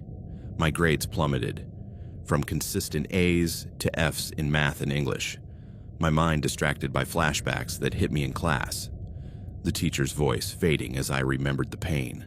My parents, worried about my change, took me to psychologists in beige-walled offices with plush sofas smelling of old fabric, who diagnosed adolescent depression and generalized anxiety, prescribing pills that left me drowsy and distant. I gave the therapist the same sanitized version I gave my parents. The camp had been tough, that I'd been bullied a little, nothing more. I couldn't speak the truth. The words stuck in my throat like thorns, poisoning me from within with shame, and fear of not being believed. The years passed, the trauma evolving like a mutating virus. In my teens, I rebelled with alcohol stolen from my dad's liquor cabinet that burned my throat.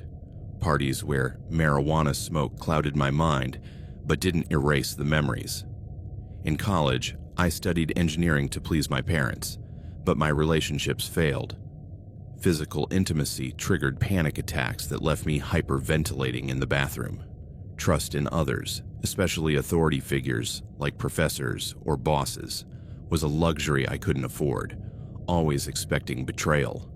I struggled to hold jobs, my anxiety sabotaging presentations with trembling hands and a cracking voice. About 10 years ago, as an adult with a stable but hollow life, and after my life fell apart for the second time due to untreated anxiety that led to a breakdown in the office where I cried in front of stunned colleagues, I decided to try seeking justice, a closure that would let me breathe. I hired a lawyer specializing in child abuse cases, a man with an office in downtown Portland that smelled of legal books and strong coffee, and filed a complaint against Pine Creek Wilderness Camp and his former counselors. It was a grueling process, reliving every detail in sworn statements that left me sweating coldly. For the police in stations with buzzing fluorescent lights, for the lawyer in hours-long meetings with notes scribbled on yellow pads, for the forensic psychologist who probed my trauma with questions that left me exhausted. It was like ripping off a scab, bleeding anew, but the camp had closed years earlier due to financial issues.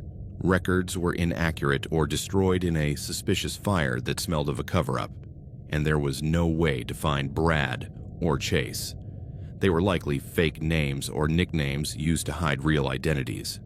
The police investigation hit a dead end, with frustrated detectives reviewing dusty files that led nowhere.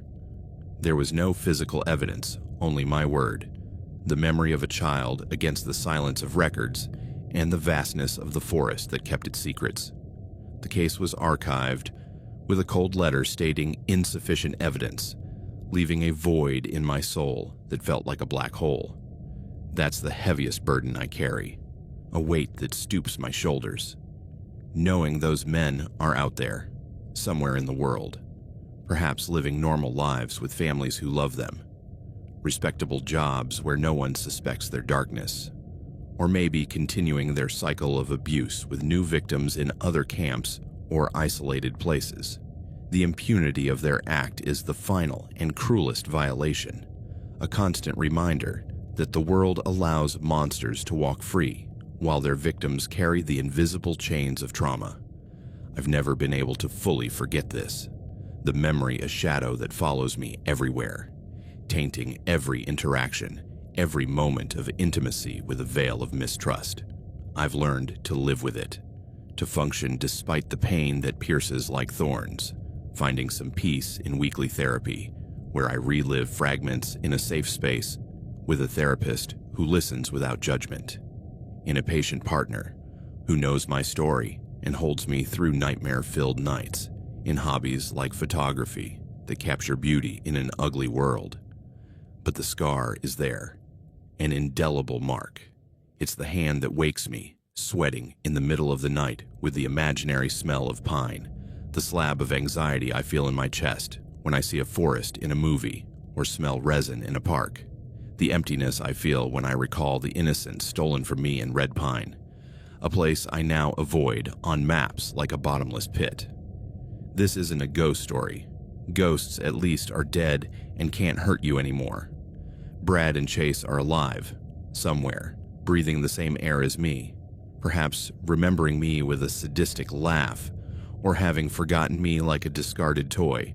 Their memory is the true monster, a parasite that feeds on my peace of mind, a constant whisper in my ear saying, "You'll never be safe." And the most terrifying thing of all is that I never knew anything more about those men from the forest, their lives before or after, only what they did to me in those endless nights, and that they vanished like smoke in the wind, leaving me forever, with the whispers of Red Pine echoing in my ears like an eternal curse.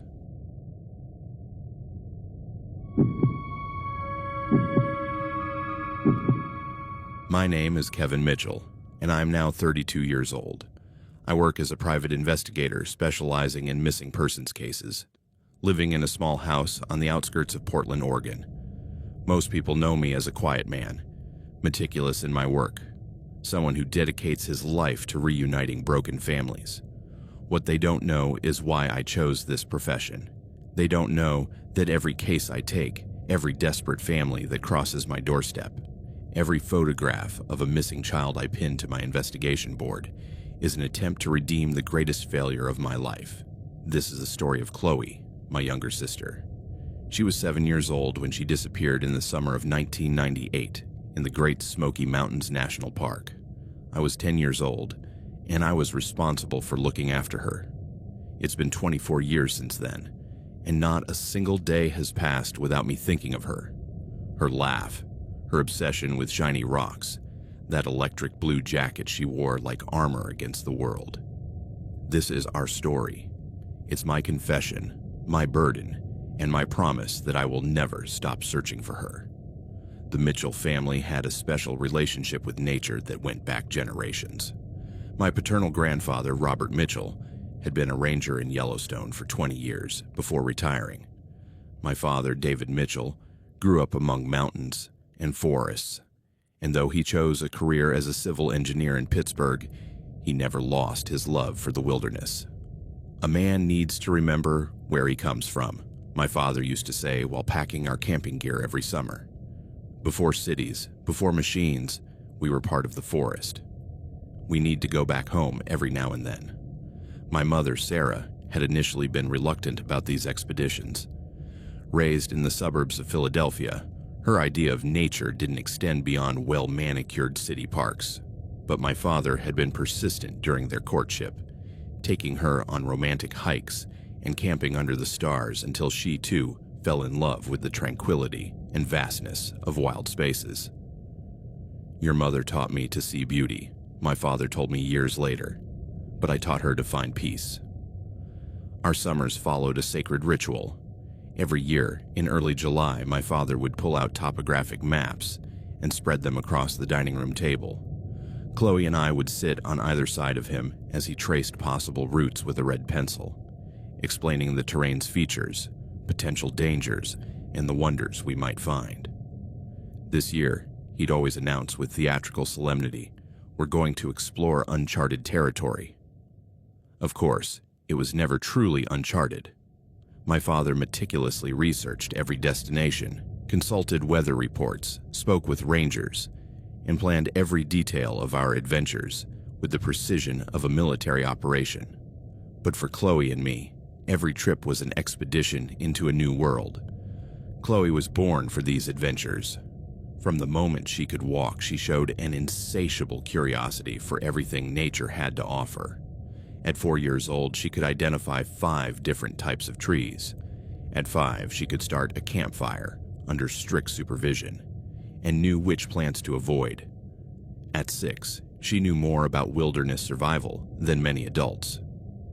"She's a forest child," my mother would say, with pride and a hint of worry.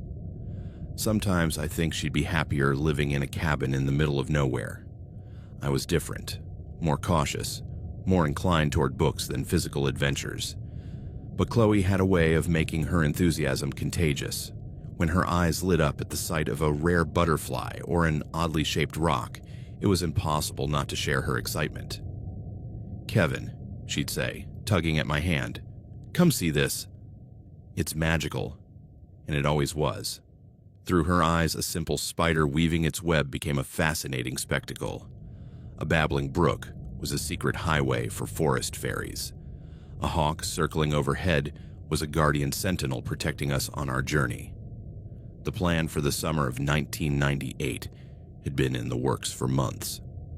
My father had been researching the Great Smoky Mountains National Park since the previous fall, fascinated by its biodiversity and unique history as a wildlife refuge. "It's one of the last truly wild places in the East," he explained during one of our family planning sessions. "Over 2,775 square kilometers of mountainous forest, virtually untouched by human development. There are places there where no human has set foot in decades. The park, straddling the border between Tennessee and North Carolina, was famous for the mist that rose from its valleys like smoke, giving it its characteristic name. It was home to black bears, white-tailed deer, over 200 species of birds, and, according to local legends, some of the last remaining eastern mountain panthers. Chloe was particularly thrilled about the possibility of seeing a panther. "Are they dangerous, Daddy?" she asked during dinner one May night. "Only if you scare them," my father replied. "But they're so shy, it's very rare to see one. If we do, it'll be from far away, and we'll be very lucky." "I hope we see one," Chloe said with her characteristic determination. "I want to see its yellow eyes." My mother shivered slightly. Despite years of camping, she still got nervous when we talked about large predators. "As long as we keep our food secure and don't do anything stupid, we'll be perfectly safe," my father reassured her. "Wild animals are more afraid of us than we are of them." Preparations for the 1998 trip were more elaborate than in previous years. My father had decided it was time to venture beyond established campsites, to explore some of the park's more remote areas. This meant more careful planning, more gear, and more safety precautions. We spent weeks reviewing equipment lists, professional-grade tents, sleeping bags rated for temperatures as low as 40 degrees Fahrenheit, portable camping stoves, water purification systems, comprehensive first aid kits, detailed topographic maps, compasses, emergency whistles, and enough non-perishable food for a week. "Preparing for the worst means we'll probably never experience it," was my father's mantra. Chloe had her own list of essential gear: her favorite electric blue jacket, a small backpack decorated with patches from various national parks we'd visited, a magnifying glass for examining insects and rocks, a notebook for sketching her discoveries, and a small bear-shaped flashlight that had been a gift from my grandfather. "Why always that jacket?" I asked her a few days before the trip. It was a question I'd asked dozens of times, but I loved hearing her answer. "Because it's the color of the sky on perfect days," she replied without hesitation. "And as long as I wear it, all our days will be perfect." It was impeccable logic for a 7-year-old. We left Pittsburgh at 5 in the morning on Saturday, July 18th, 1998. My father's old blue Ford F-150 was loaded to the brim with our gear, and a small trailer carried the rest of our supplies. My mother had prepared sandwiches and thermoses of coffee, and the smell of peanut butter and jelly filled the truck's cab. Chloe was practically vibrating with excitement in her seat, already wearing her blue jacket despite the July heat. She'd been awake since 4, organizing and reorganizing her backpack, ensuring she hadn't forgotten anything important. "How much longer?" she asked before we'd even left the city limits. 8 hours, my father replied with a smile. "It's a long trip, little one." "Did you bring your coloring books?" The drive through Pennsylvania, West Virginia, and finally Tennessee was an experience in itself. My father turned every gas station stop into a mini lesson in geography or history. In West Virginia, he told us about the coal industry and its impact on the Appalachian Mountains. In Virginia, he pointed out scars on the hillsides where forests had been logged decades ago.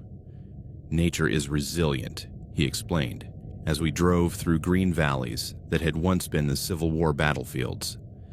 "But it needs time to heal. That's why it's important to protect the places that are still intact." Chloe absorbed every word like a sponge.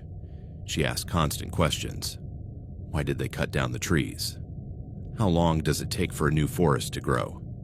Do animals remember when humans destroy their homes? My father answered each question patiently, sometimes admitting he didn't know the answer but promising we'd research it together when we got home. I, sitting by the window with my own book, a science fiction novel I'd found at the library, listened half-heartedly while watching the landscape gradually change. Cities grew smaller, mountains taller, forests denser. It was like traveling back in time, to an era when the world was wilder and less complicated. We stopped for lunch at a small family diner in Virginia, a place where the menu was written on a chalkboard and the waitress knew all the local customers by name. Chloe ordered Mickey Mouse-shaped pancakes and spent the entire lunch telling the waitress about our destination. The Great Smoky Mountains, the woman said, an older lady with a thick southern accent. Oh, honey, that's a magical place. But be careful out there. Those mountains hold secrets. My mother shot my father a look I'd learned to recognize. Her, I hope you know what you're doing, look. But my father just smiled and told the waitress we'd be very careful. The only secrets we're going to uncover, Chloe whispered to me as we headed back to the truck, are the good secrets. Like where the fairies live and where the panthers have their babies. We arrived at the Great Smoky Mountains National Park just as the sun began to set behind the peaks. The visitor center was closing, but a kind ranger helped us secure our camping permits and gave us detailed maps of the area where we planned to set up our base camp. It's a beautiful area, he told us, pointing out our location on the map, isolated but not too far from the main trails. Perfect for a family with kids. The area my father had chosen was a 40-minute drive from the visitor center, followed by an 800-meter hike along a well-marked trail. It was a clearing beside a crystal-clear stream surrounded by Douglas firs and centuries-old oaks. The sound of water rushing over rocks provided a constant soothing soundtrack. We set up camp while there was still light, working as the seasoned team we were after years of practice. My father and I pitched the 2 large tents, one for my parents, one for Chloe and me, while my mother organized the camp kitchen and Chloe supervised, running from task to task, offering help and advice. "Daddy, that rope's crooked," she pointed out as he secured the tent stakes. "You're right, little inspector," my father replied, adjusting the guy line. "What would we do without you?" Chloe puffed up with pride. At 7 years old, she'd already developed a keen eye for camping details, the result of years of careful observation. Once the camp was set up, we lit our first campfire of the adventure. It was a ritual we observed religiously. My father built the base with tinder and small kindling. I added the medium branches, and Chloe had the honor of lighting the match that would start the fire. "Fire," she announced solemnly as the flame took hold, "is what makes us human." It was a phrase she'd heard my father say hundreds of times, and she'd adopted it as her own ancient wisdom. That first night, we prepared our traditional first-day dinner. Hot dogs roasted on sticks, canned beans heated on the camp stove, and s'mores for dessert. My mother had brought special chocolate, Belgian chocolate she'd been saving for a special occasion. Is there a more special occasion than being here, together, under these stars? She asked when Chloe commented on the exceptional taste of the s'mores. After dinner, we sat around the fire as my father told us stories about the park. He'd been researching its history for months and had an arsenal of tales about the original settlers, the Native Americans, who had lived in these mountains for thousands of years, and the naturalists who had fought to preserve this land for future generations. Before this was a park, he told us, these mountains were full of small family farms. People who'd lived here for generations, who knew every tree and every stream. When the government decided to create the park, those families had to leave. "Was that sad?" Chloe asked. "Very sad," my father confirmed. "But it was also necessary. If they hadn't created the park, all these mountains might have been logged or turned into cities. Sometimes to save something beautiful, you have to make hard sacrifices. I didn't fully understand the concept at the time, but the idea stuck with me. That preservation sometimes requires loss. That saving something precious can cost more than we expect." The next 3 days were perfect, in the way only childhood days can be. We explored trails that wound through forests, so dense they were like walking through green tunnels. We discovered hidden waterfalls where water cascaded into natural pools, shallow enough for us to dip our feet. We found alpine meadows filled with wildflowers that Chloe insisted on cataloging in her sketchbook. My father kept his promise to teach me how to fish, though my skills proved less impressive than I'd hoped. I spent most of my time untangling my line from branches and losing hooks on streambed rocks. But Chloe was a more successful student, showing a natural patience I completely lacked. "Fish can sense if you're nervous," she explained seriously after catching her second small trout. "You have to be calm, like the water."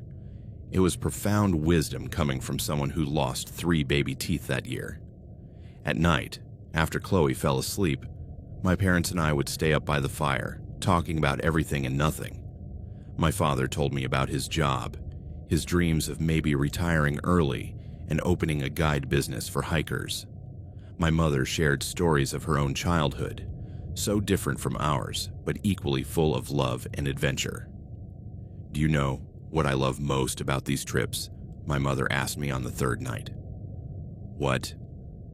"That for 1 week, we're just a family. No TV, no phones, no distractions. Just the 4 of us and this beautiful world. It's like time stops." She was right. There was something magical about the simplicity of our days in the wilderness. We woke with the sun, ate when we were hungry, explored when the mood struck, and slept when darkness fell. It was a primitive but deeply satisfying existence. The 4th day dawned clearer and warmer than the previous ones. The sun rose over the mountains like a ball of liquid gold, burning off the morning mist and promising a perfect day for exploring. My father had been studying the maps over breakfast, planning a more ambitious hike for that day. He'd identified a series of hidden waterfalls about 4.5 kilometers from our camp, accessible by a trail that wound through some of the park's oldest forests. "It'll be a long hike," he warned us, "but the rewards are worth it." According to the map, there are 5 waterfalls connected by natural pools. If the weather holds, we might even swim a bit. Chloe was practically bouncing with excitement at the prospect of a big adventure. She'd been begging to explore farther out for days, feeling we'd been playing it safe with our earlier excursions.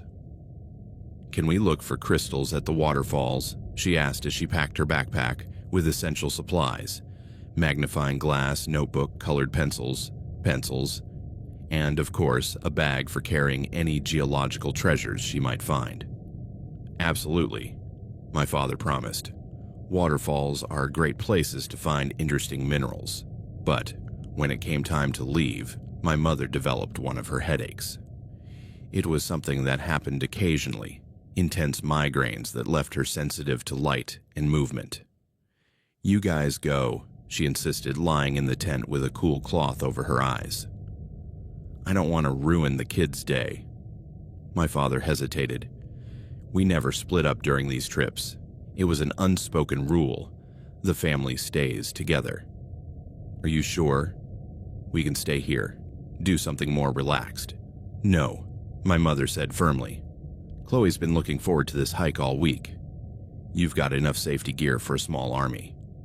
You'll be fine." After more discussion, it was decided that my father, Chloe, and I would go on the hike, while my mother rested at camp. "But," my mother added, emerging briefly from the tent to lay down the rules, "I want you back before 5. And Kevin," she looked directly at me, "you're responsible for helping look after your sister. Got it?" "Got it," I replied, feeling important and slightly nervous about the responsibility. We set off around 10 in the morning with backpacks full of water, snacks, first aid gear, and everything needed for a full-day adventure. Chloe had her electric blue jacket tied around her waist. It was too warm to wear it, but she refused to go anywhere without it. The trail started easily, following the course of the stream that ran by our camp. My father led the way, occasionally consulting his map and compass, while I kept pace in the middle and Chloe bounced between us like an excited puppy. "Look," she'd shout every few minutes, pointing out some fascinating discovery. A butterfly with iridescent wings, a beetle with a metallic shell, a flower we hadn't seen before. My father had infinite patience for these interruptions. He'd stop each time, examine Chloe's discovery with scientific seriousness, and often share some interesting fact he'd read about the species in question. After an hour of hiking, the trail began to climb more steeply, veering away from the stream and into a denser forest. The trees here were ancient, with trunks so thick it would have taken 4 people holding hands to encircle them. Light filtered through the canopy in golden rays, creating a cathedral-like effect that made even Chloe lower her voice. "It's like being in a church," she whispered. "In a way, it is," my father replied. "Some of these trees are over 300 years old. They've been here since before our country existed. We stopped for lunch by a small stream where the water had carved shallow pools into solid rock. As we ate our sandwiches, Chloe explored the pools, discovering tiny tadpoles and aquatic insects that she studied intently with her magnifying glass. "Daddy," she said after several minutes of silent observation, "why do some animals live in water and others on land?" "That's a complicated question," my father replied, clearly pleased by her curiosity. "It has to do with how they evolved over millions of years. Some animals found it easier to survive in water, others on land, and us. We evolved to live on land, but we need water to survive. That's why these streams and rivers are so important." After lunch, we continued toward the waterfalls. The trail grew narrower and steeper, but my father kept a pace that even Chloe could follow comfortably. He pointed out medicinal plants used by Native Americans for centuries, explained how to read signs in tree bark that indicated prevailing wind direction, and taught us to identify tracks of different animals in the soft mud by the trail. It was, in every way, a perfect day. The sun shone. A gentle breeze kept insects at bay, and we were exactly where we wanted to be, together, exploring a world that felt pristine and untouched. I had no idea it would be the last perfect day of my childhood. We reached the waterfalls around 2 in the afternoon, and they were everything my father had promised and more. 5 connected cascades tumbled down a rocky wall nearly 30 meters high, each feeding crystal-clear pools that reflected the blue sky above. The sound of falling water was hypnotic, and the mist created miniature rainbows in the sunlight. Chloe was ecstatic. She ran from pool to pool, examining rock formations, searching for crystals, and eventually convincing my father to help her build a small rock dam in one of the shallower pools.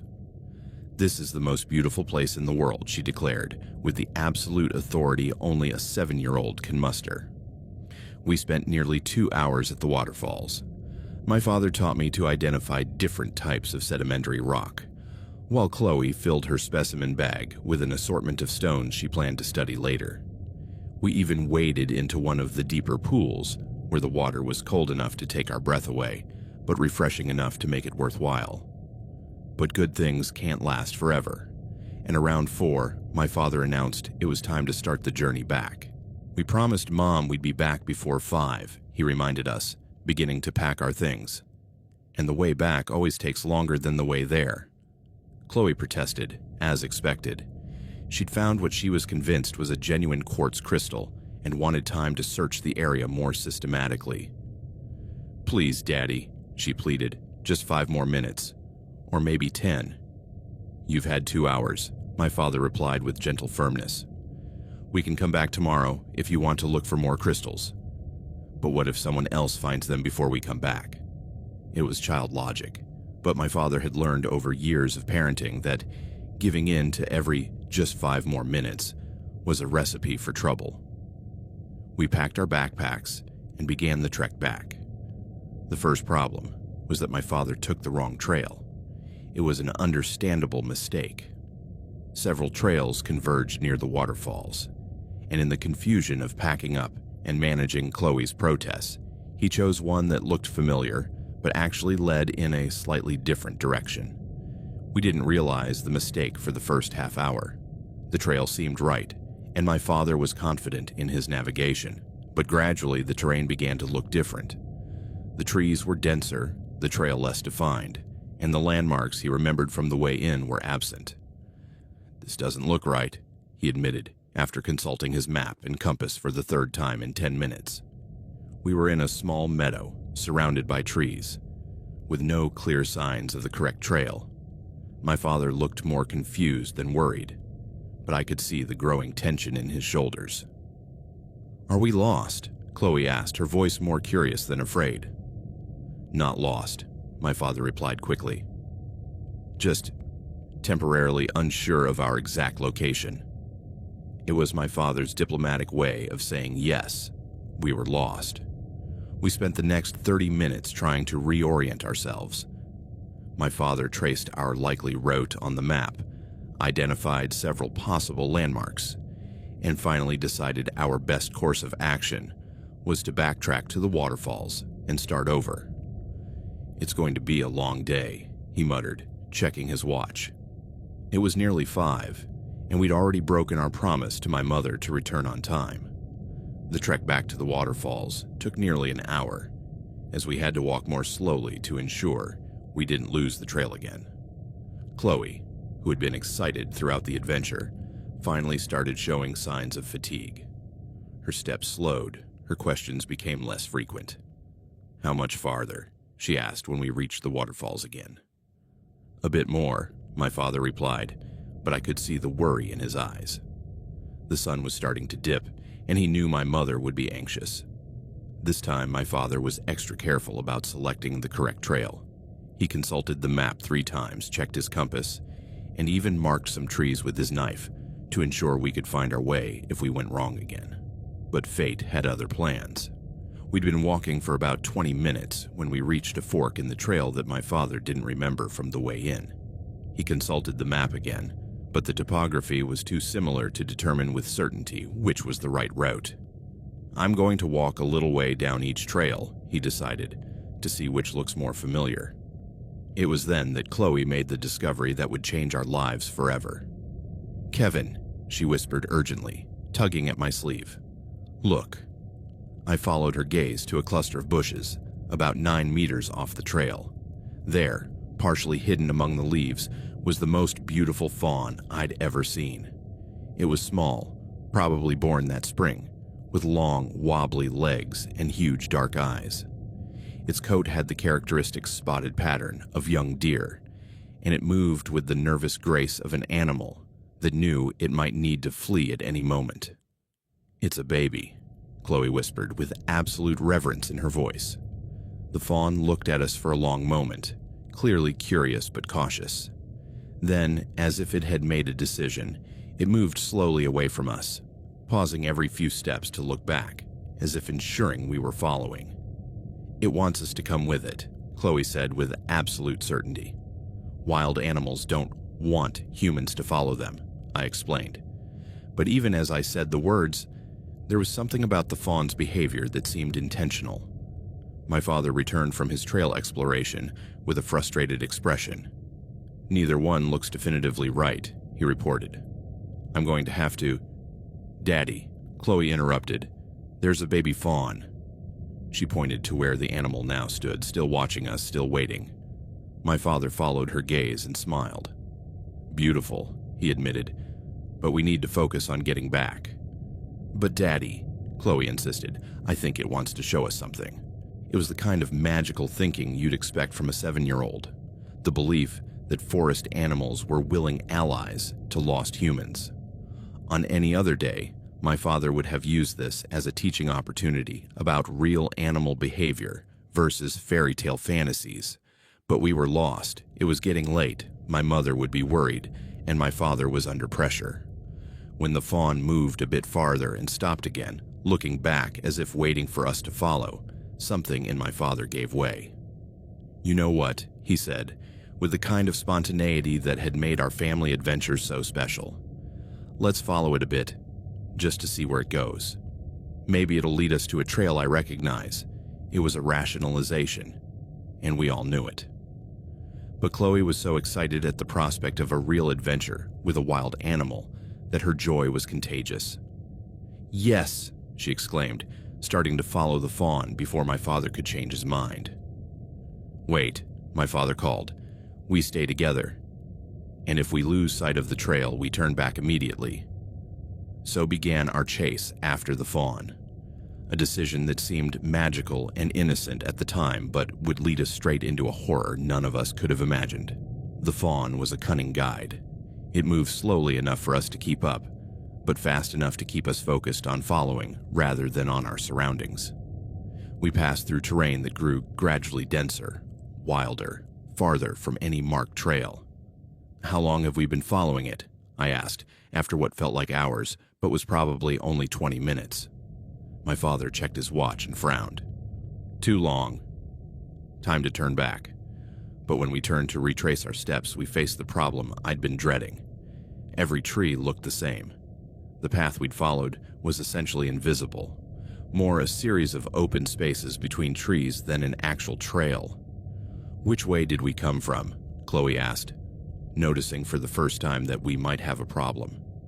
My father studied the terrain for several minutes, trying to identify any marks we'd left or distinctive features he might remember.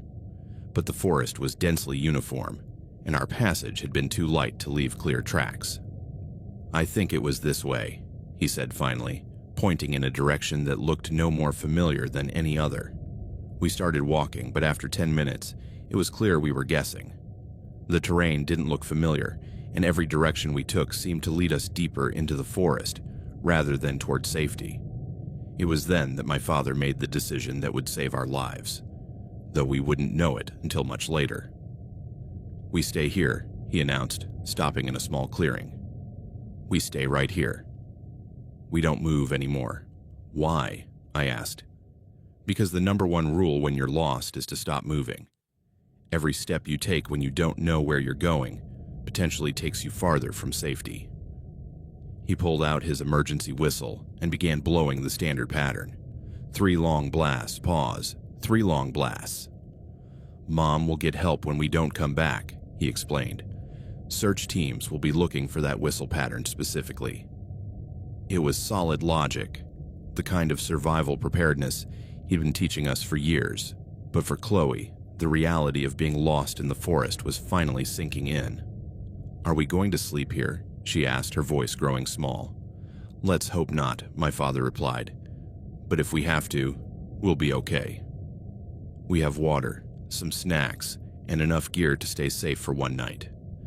We spent the next hour in the clearing, with my father blowing his whistle periodically and all of us listening for any response.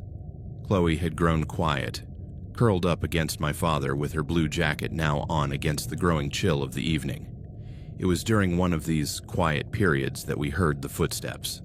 The footsteps didn't sound like an animal's, they were heavy, deliberate, distinctly human. My father immediately stood, relief evident on his face. "Hello," he shouted toward the sound. "We're over here. We need help."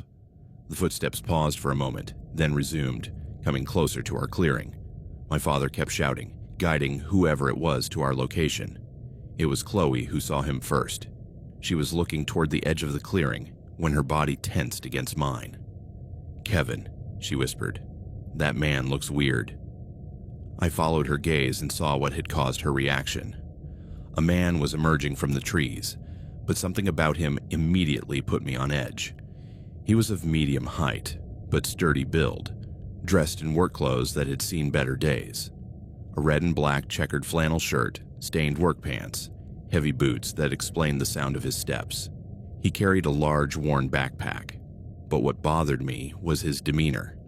He didn't move like someone who'd stumbled upon a lost family by chance. He moved with the confidence of someone who knew exactly where he was and where he was going. His eyes scanned our small group with an intensity that made me want to step back. "Thank God," my father said, clearly relieved to see another human. "We're a family from Pittsburgh. We got lost trying to get back from the waterfalls." The man stepped closer, and I could see his face more clearly. He had a scruffy beard of several days, small dark eyes that seemed to constantly assess, and a smile that didn't reach those eyes. "The waterfalls," he repeated, his voice soft but somehow threatening. "That's a popular spot. Lots of families go there. Do you know the way back to the main trails?" my father asked hopefully. "Oh yeah," the man replied. "I know all the trails around here, but it's going to be tough in the dark. It's starting to get dark." He was right. Though there was still light, the shadows were lengthening, and it would soon be difficult to navigate the rugged terrain safely. "I've got a camp not far from here," the man continued. "You could spend the night there, and I'd take you back in the morning when there's more light." It was a reasonable offer on the surface, but something about the way he made it unsettled me. Maybe it was how his eyes kept flicking toward Chloe, or the way he gradually moved closer without waiting for an invitation. My father, however, was clearly considering the offer. He knew the dangers of navigating unfamiliar forest in the dark, especially with a 7-year-old. "That's very kind," my father began, "but we've got family who'll be worried. Is there any way we could make it out tonight?" "Oh no," the man said, shaking his head. "Too dangerous. Lots of rocks, lots of places you could fall, especially the little girl." As he spoke, he'd moved to stand directly between us and the direction he'd come from. It wasn't an overt block, but it was strategic positioning. "What kind of camp?" I asked, surprising myself by speaking up. The man turned his small, dark eyes on me. "Pardon? Your camp? Is it like an official camp, with other rangers?" An expression crossed his face that I couldn't fully interpret, but significantly raised my discomfort level. "I'm more of a forest keeper," he said slowly. "I keep an eye on things. Make sure families like yours stay safe." It was an evasive answer, and something about his tone made me want to grab Chloe and run. But we were lost. It was nearly night, and he was apparently our only option for help. My father must have sensed some of my unease because his own posture had grown tenser. "Well," he said diplomatically, "maybe you could just give us directions to the nearest trail. We've got flashlights." "No," the man said, and this time his voice had an edge that hadn't been there before. "It's not safe. I insist you come with me." The word "insist" hung in the air like a threat. This was no longer a helpful stranger offering assistance. This was someone demanding we follow him.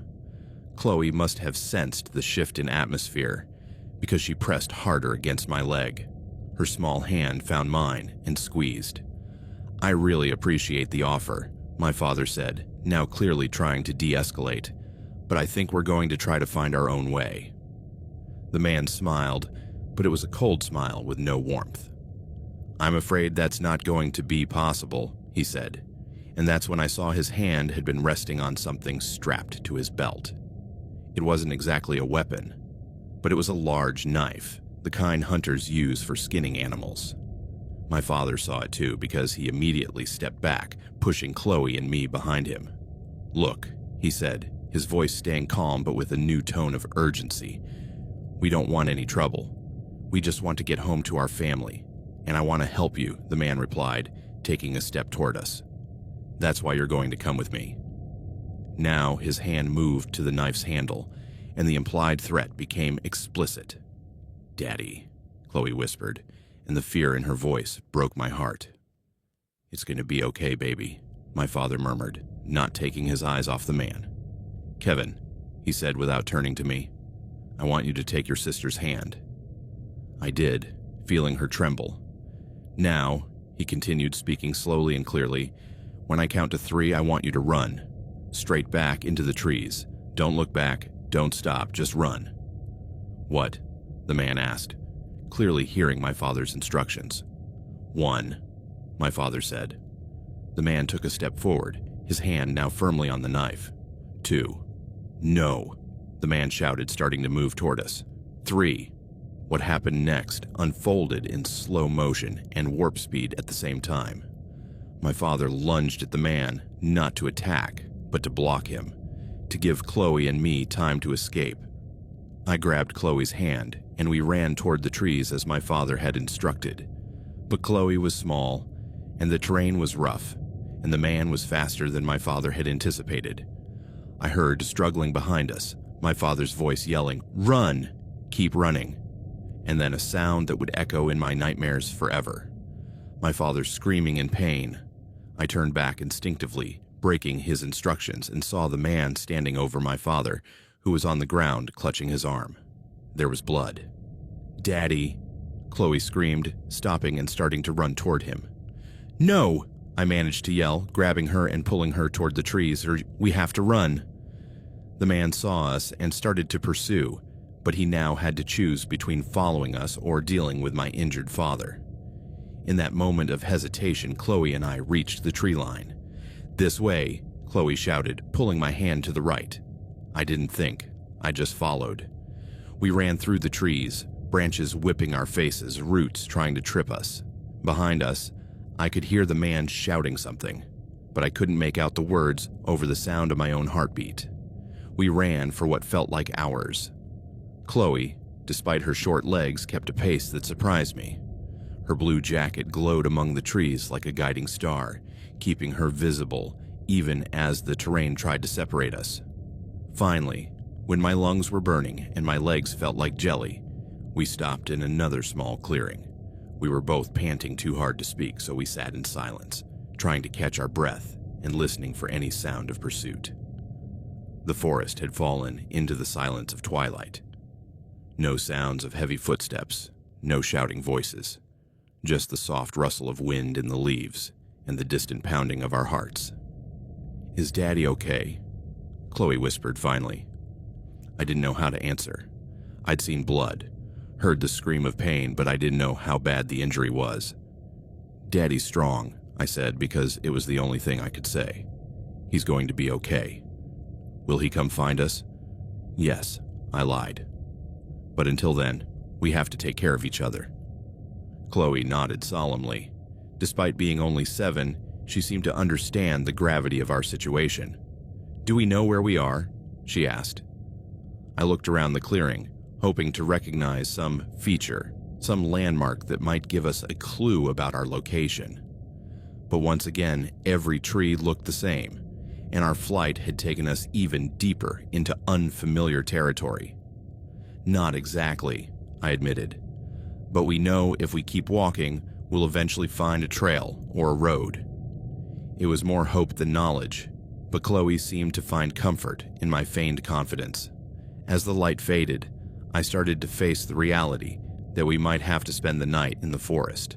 We had no tent, no sleeping bags, no real food. All we had were the half-empty water bottles in our backpacks, some leftover snacks, and the small flashlights my father had insisted we carry. "I'm cold," Chloe said, hugging herself in her blue jacket. "Come here," I said, opening my arms. "We can keep warm together." She curled up against me, and I felt how small and fragile she really was. It was my responsibility to take care of her now. My father had trusted me to protect her, and I wasn't going to fail. "Kevin," she said, after a few minutes of silence, "is that man bad?" It was a question I didn't want to answer because confirming her fears would mean admitting the reality of our danger. But I also knew that lying to her completely wouldn't help if we encountered him again. "I think he might be dangerous," I said carefully. "That's why Daddy told us to run." "Will he find us?" "We're not going to let him," I promised, though I had no idea how to keep that promise. As darkness settled in fully, I made the decision that we needed to move. Staying in the clearing made us too vulnerable, too easy to find. "Can you walk a bit more?" I asked Chloe. "Yes," she replied bravely, though I could hear the exhaustion in her voice. I turned on my flashlight to its lowest setting to conserve batteries, and we started walking again. This time, I tried to maintain a sense of direction, using the stars visible through the tree canopy as a rudimentary guide. We'd been walking for about half an hour when Chloe stopped abruptly. "Kevin," she whispered, "I think I heard something." I stopped too, turning off the flashlight and listening intently. At first, I heard nothing but the normal sounds of the night forest. Then, faintly in the distance, I heard what had alerted Chloe. Voices. I couldn't make out the words, but they were definitely human voices, and they seemed to be moving in our direction. "Is it Daddy?" Chloe whispered hopefully. I wanted it to be my father, wanted it to be a search team, wanted it to be anyone but the man who had threatened us. But something about the voices made me hesitate. "I'm not sure," I whispered back. "Let's hide until we know." We found a dense cluster of bushes near the trail and crouched behind them. The voices grew closer, and soon I could see flashlight beams moving through the trees. "Around here somewhere," I heard someone say. "Stupid kids," another voice replied, and my blood ran cold. It was the voice of the man from the clearing. "They can't have gone far," the first voice said. "The girl's small." There were two of them. The man who had threatened us wasn't alone. He had a partner. Chloe must have recognized the voice too, because she pressed against me, trembling. I put my arm around her and kept my hand over her mouth, not because I didn't trust her to stay quiet, but because I didn't want to risk even a small sound. The lights came closer, and I could see figures moving through the forest. They seemed to be following some kind of trail, pausing occasionally to examine the ground or bushes. "Here," one of the voices said, very close to our hiding spot. "Broken branches." They came this way. My heart stopped. They'd found signs of our passage. They were much better at tracking than I'd expected. "What about the father?" the second voice asked. "He'll manage," the original man replied dismissively. "He's not going anywhere with that cut on his arm. We can deal with him after we find the kids." The words confirmed my worst fears. My father was injured, possibly badly, and these men had no intention of helping any of us. The lights moved closer to our hiding spot, and for a terrible moment, I thought they'd found us. One of the flashlights shone directly over the bushes where we were hiding. But then, from far away, came a sound that changed everything. My father's emergency whistle, blowing the 3-long blast pattern he'd been using earlier. "Damn it," one of the voices cursed. "Someone else is out there." "Could be a search team," the other voice said, sounding worried for the first time. "We've got to go," the original man decided. "We can't risk being seen." The lights started moving away quickly, heading back in the direction they'd come from. "This isn't over," I heard the man mutter as they retreated. "We're going to find those kids." We waited in our hiding spot for a long time after the voices faded, making sure they were truly gone. Only then did I let myself breathe normally again. "Are they gone?" Chloe whispered. "I think so," I whispered back. "But we have to keep moving." The sound of my father's whistle had given us hope and direction. If we could follow the sound, maybe we could find him. And if he'd attracted a search team, maybe we could find help. But it also meant we'd have to move through the forest in the dark, risking getting even more lost or running into the men who were hunting us. It was then that Chloe made the decision that would save her and haunt me for the rest of my life. "Kevin," Chloe whispered, after we heard my father's whistle sound again in the distance, "I think we should split up." "What?" I couldn't believe what she'd said. "No, absolutely not. We stay together. Listen to me," she said. And there was a seriousness in her voice that wasn't normal for a 7-year-old. "The bad men are looking for both of us. If we're together, we're easier to find." "Chloe, no. You're faster than me," she continued. "You can get to Daddy faster if you don't have to wait for me. And I'm small. I can hide in places you can't." It was terrifyingly mature logic, and deep down, I knew she was right. But the idea of leaving her alone in the dark forest, with dangerous men searching for her, was unthinkable. "I'm not leaving you," I said firmly. "You're not leaving me," she replied. "You're saving me." The whistle sounded again, and this time it seemed closer. We also heard something else, distant voices, different from the ones we'd heard before. Voices that sounded like organized search teams. "Did you hear that?" Chloe whispered. "There are good people out there too. If you can get to them, they can help find me." She was right again, and that terrified me. "Chloe, you're 7 years old. You can't survive alone in the forest." "I can hide," she insisted. "I'm good at hiding. And I have my blue jacket. If I'm hiding and I see the good people, they can see me easily." It was true. Her electric blue jacket would be visible from a great distance to any legitimate search team. "Besides," she added with the confidence only a child can have, "I have my quartz crystal. It's good luck, remember?" She pulled the small stone from her pocket. The one she'd found at the waterfalls and insisted on keeping despite my father's protests about carrying extra weight. "Chloe, Kevin," she interrupted, and for the first time in this entire horrific experience, she sounded like the older sibling, not the younger one. "You promised to take care of me. This is how you take care of me." We heard more voices in the distance, and this time they definitely sounded like professional search teams. Radios crackling, organized call-outs, multiple people working in coordination. "If we stay together," Chloe said with logic far too adult for her years, "the bad men might find us before the good people do. But if you go get help, they can come for me with lots of people and guns to keep everyone safe."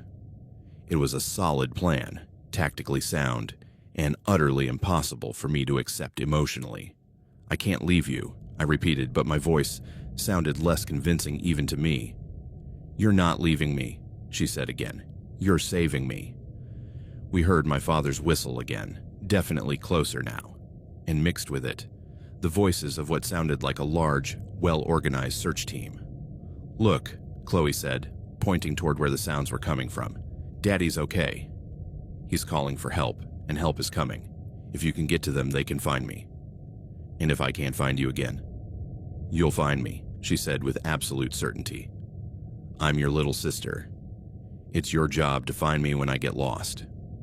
It was exactly the kind of thing she'd say, and despite the awfulness of the situation, it almost made me smile. "Besides," she added, touching her blue jacket, "I'm easy to find. I'm like a little piece of sky that fell into the forest." That phrase, so typically Chloe, finally broke my resistance. She was right about everything. I'd be faster alone. She'd be harder for the bad men to find if she was hidden somewhere small, and a large search team could find her more efficiently than I could on my own. "Okay," I said finally, the words feeling like a betrayal of everything I believed about protecting my sister. "But you have to promise me some things. Anything. Promise me you'll hide really well, somewhere those men can't find you, but where a search team can see you if you're signaling. I promise. Promise me that if you hear those bad men getting close, you'll stay hidden and not make any noise, no matter what happens. I promise. And promise me," my voice broke a little, "that you'll be okay until I come back for you." "I promise," she said, and then added with the solemnity of a child making the most important vow of her life, "And you promise me you'll come back for me." "I promise," I said, and I meant every word. We hugged then, there in the dark forest, and it was the tightest hug we'd ever shared. "I love you, Chloe." "I love you too, Kevin. Now go get help."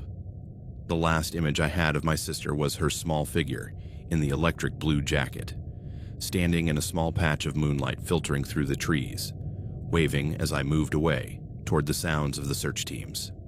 "Come back soon," she called in a loud whisper. "I will," I whispered back. It was the last time I heard her voice.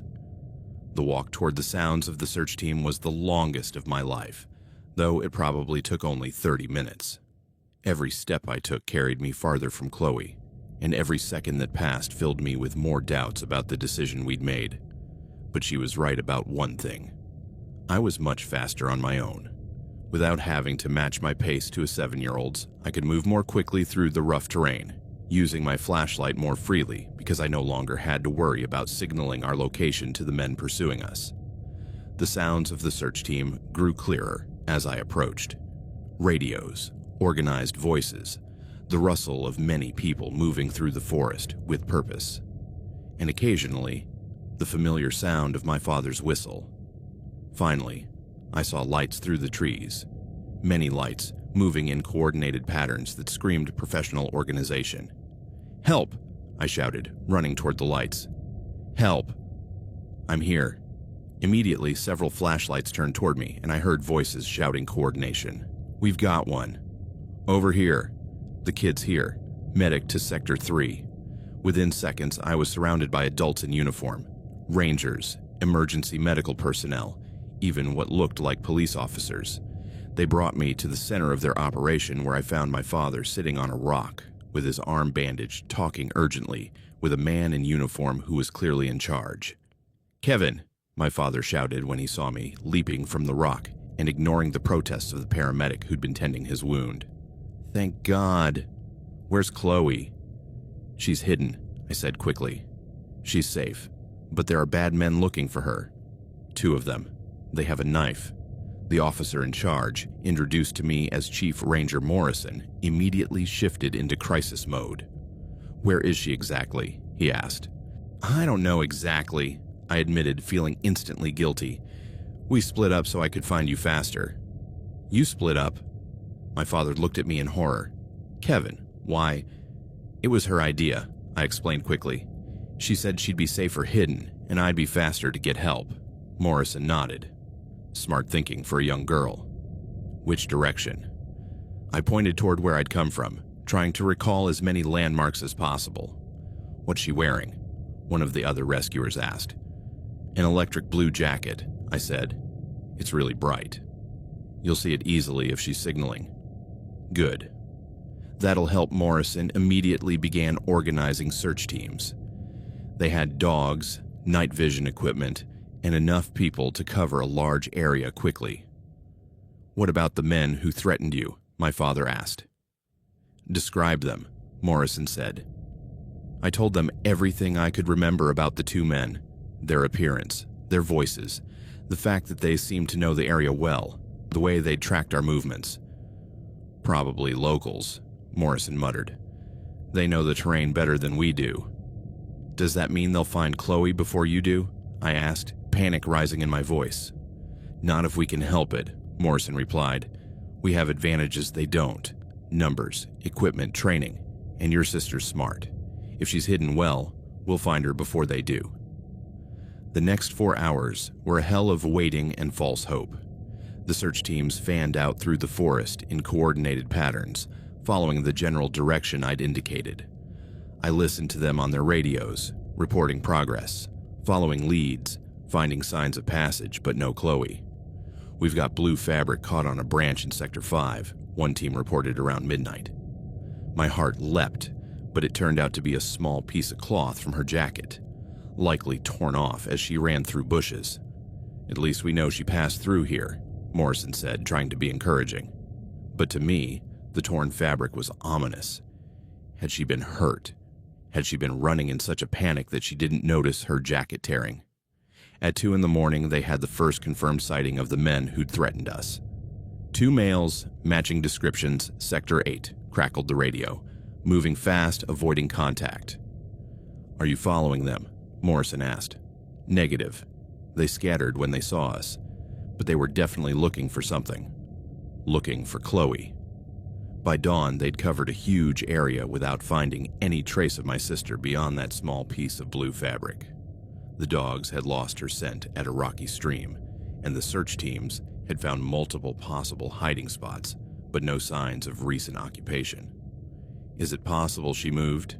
Morrison asked. That she didn't stay where you left her? It's possible, I admitted.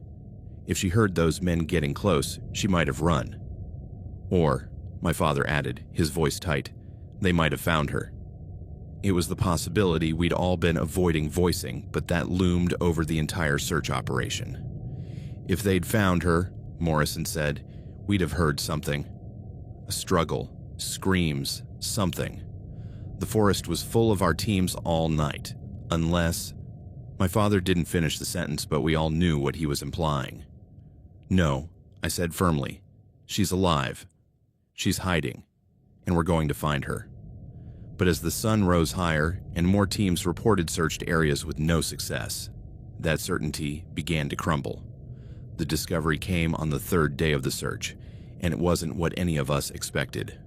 A search team had been following a stream about 3.5 kilometers from where I'd left Chloe when one of the dogs alerted to something. At first, they thought it might be Chloe, but what they found was evidence of a temporary camp that had been recently abandoned. 2 sleeping bags, empty food cans, signs of a carefully extinguished fire, the team leader reported over the radio. Someone was living here, but they're gone. Our suspects? Morrison asked. Likely. And there's something else. We found this. This turned out to be a small quartz stone. Chloe's quartz stone, the one she'd found at the waterfalls and had been carrying as a good luck charm. When they showed it to me, it felt like I'd been punched in the stomach. "She'd never have given that up voluntarily," I said, my voice shaking. "It was her special stone." "Is it possible she left it as a sign?" Morrison asked. "A way to say she'd been there?" I wanted to believe that, but something about finding the stone at the camp of the men who'd pursued us didn't feel like a sign of hope. "Was there any sign of—" my father began to ask, then stopped. "Sign of what, sir?" the investigator in charge of the site asked. "Of struggle. Of violence." "No, sir." The area was clean. If something happened there, it was tidy. I didn't know if that made me feel better or worse. The search continued for 2 more weeks. They brought in additional teams from 3 states, used helicopters with thermal imaging cameras, and followed every possible lead. They found more evidence of the 2 men, other temporary camps, tracks, even some witnesses who'd seen 2 men with backpacks moving through the area in the days following Chloe's disappearance. But they never found more evidence of Chloe. The men had vanished completely. Like ghosts, they disappeared into the vastness of the national park system, leaving only minimal traces of their presence and no clues about their identity or destination. The official investigation continued for months. The FBI got involved, developed profiles of the suspects, followed leads across multiple states.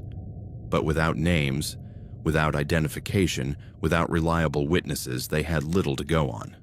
Chloe's case became a statistic. One of the thousands of people who disappear on federal lands each year, most of whom are never found.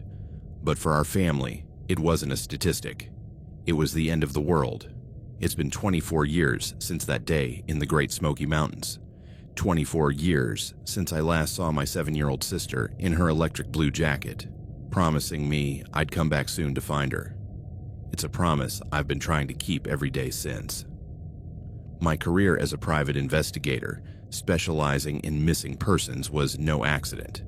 Every criminology course I took, every certification in investigative techniques, every case I've taken on has been part of a larger effort to build the skills I need to find Chloe, or at least to find answers about what happened to her. I've worked on hundreds of cases over the years. I've reunited families, solved mysteries that had gone unsolved for decades, given closure to parents who'd lost all hope. But the one case that truly matters, the one that keeps me awake at night, remains unresolved. My parents never recovered from the loss. Their marriage unraveled slowly over the years that followed, not for lack of love, but for an excess of pain. My mother threw herself into support groups for families of missing children, eventually becoming a national advocate for reforms in search protocols. My father became obsessive about safety, installing elaborate alarm systems wherever he lived, checking locks multiple times each night. I carried a different kind of guilt, the guilt of having left my sister alone in the forest, the guilt of not being fast enough to bring help in time, the guilt of making a promise I couldn't keep. During my college years, I developed what therapists called compulsive search behaviors. I spent every school break, every long weekend, every spare moment returning to the Great Smoky Mountains, searching for clues the professional teams had missed. I knew every trail, every stream, every clearing within an 80-kilometer radius of where I'd left Chloe. I never found anything. I've hired psychics, worked with retired FBI investigators, followed leads that took me across the country, only to find they led to dead ends. I've updated Chloe's age progression dozens of times, imagining what she'd look like at 15, at 20, at 25. She'd be 31 now. She could be married, might have children of her own. If she's alive, she's lived more of her life without her original family than with it. That possibility gives me both hope and pain, because if she's alive, it means she spent her childhood, her adolescence, her young adulthood with the people who took her. It means the life she should have had, graduations, first dates, weddings, children, was stolen not just from her but from our entire family. but it also means there's still hope. That somewhere, the girl who loved shiny rocks and wore a blue jacket like armor might be living a life, even if it's not the life she should have had. I've worked on cases where abducted children were found decades later, living entirely different lives under different identities. Elizabeth Smart, J.C. Dugard, Sean Hornbeck. It's possible. It's rare, but it's possible. Every time I see a woman with blonde hair and honey-colored eyes, my heart skips for a moment. Every time I see someone wearing electric blue, I stop and look twice. It's a form of torture, but it's also a form of hope. I keep an office in Portland now, but I also have a small cabin 20 minutes from the Great Smoky Mountains. I go there every year on the anniversary, and I spend a week walking the same trails, visiting the same places, hoping this will be the year I finally find a clue. The case remains officially open. There's a detective in Sevier County, Tennessee, who reviews the file every few months, looking for new connections, new technologies that might be applied to old evidence. DNA, fingerprint databases, facial recognition software. Each new tool brings new hope. But after 24 years, even the professionals admit the chances of resolution grow smaller every year. Except I can't accept that. I can't accept that my little sister simply vanished into thin air. I can't accept that the men who pursued us that night will never face justice. And I can't accept that the promise I made to her, that I'd come back for her, will remain broken forever. So I keep searching. I keep investigating. I keep hoping that one day someone will recognize an age-progressed photo, or a DNA lead will finally yield answers, or Chloe herself will find a way to reach out. In my most optimistic moments, I imagine she's alive, she's okay, maybe even remembers having an older brother who promised to find her. I imagine a day when my phone rings and I hear a voice I recognize, despite decades of separation. Kevin, it's Chloe. Your little sister. I'm ready to come home. In my most realistic moments, I know the chances of that happening grow slimmer every day. I know that after 24 years, it's more likely I'll never get answers, never know what really happened to my sister in the forest. But there's one thing I know for certain, no matter what really happened. Chloe was brave. At 7 years old, in the most terrifying situation any child should ever face, she made a decision that probably saved my life. She sacrificed her own safety to ensure I could get help. She was a hero, even if she never got the chance to grow up and realize it. So I carry on her work. Every family I reunite, every lost child I find, every case I solve is a way to honor her memory and her sacrifice. It's a way to keep her hope and bravery alive. And it's a way to keep my promise, even if I can't keep it the way I originally intended. Until I find her, or until I find answers, or until I finally give in to the reality that some promises simply can't be kept, I'll keep searching. I'll keep searching for the girl in the electric blue jacket who disappeared in the forest one summer night, taking with her a piece of the sky and all that remained of our family's innocence. I'll keep searching for my little sister, and I'll keep hoping for the day when I can finally keep the promise I made to her 24 years ago, that I'd come back for her. If you have any information about the disappearance of Chloe Mitchell in the Great Smoky Mountains in July 1998, please contact local authorities or the National Center for Missing and Exploited Children at 1-800-THE-LOST. Chloe would now be 31 years old. She was blonde, with honey-colored eyes, and was last seen wearing a bright electric blue jacket. Someone, somewhere, knows what happened to her. Please help us bring her home.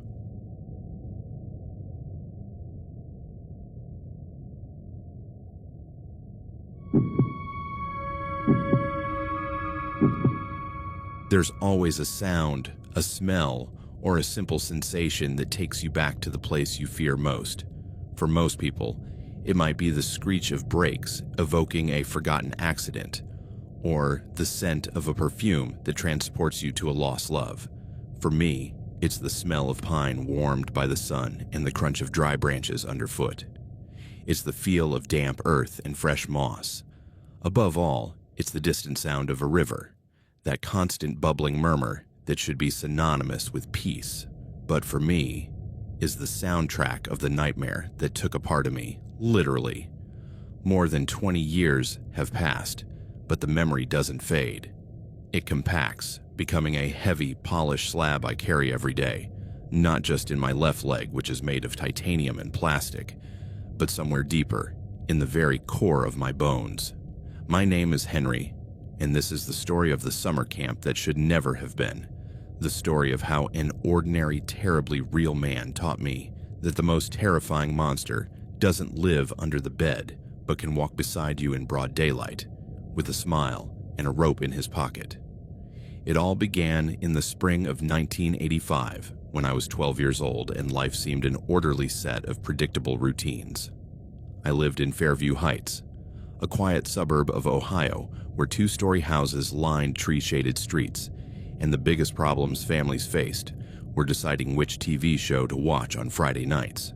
My father, Robert, worked as an accountant at an insurance company, a meticulous man who rose every day at 6:30 sharp and read the newspaper while drinking his black coffee.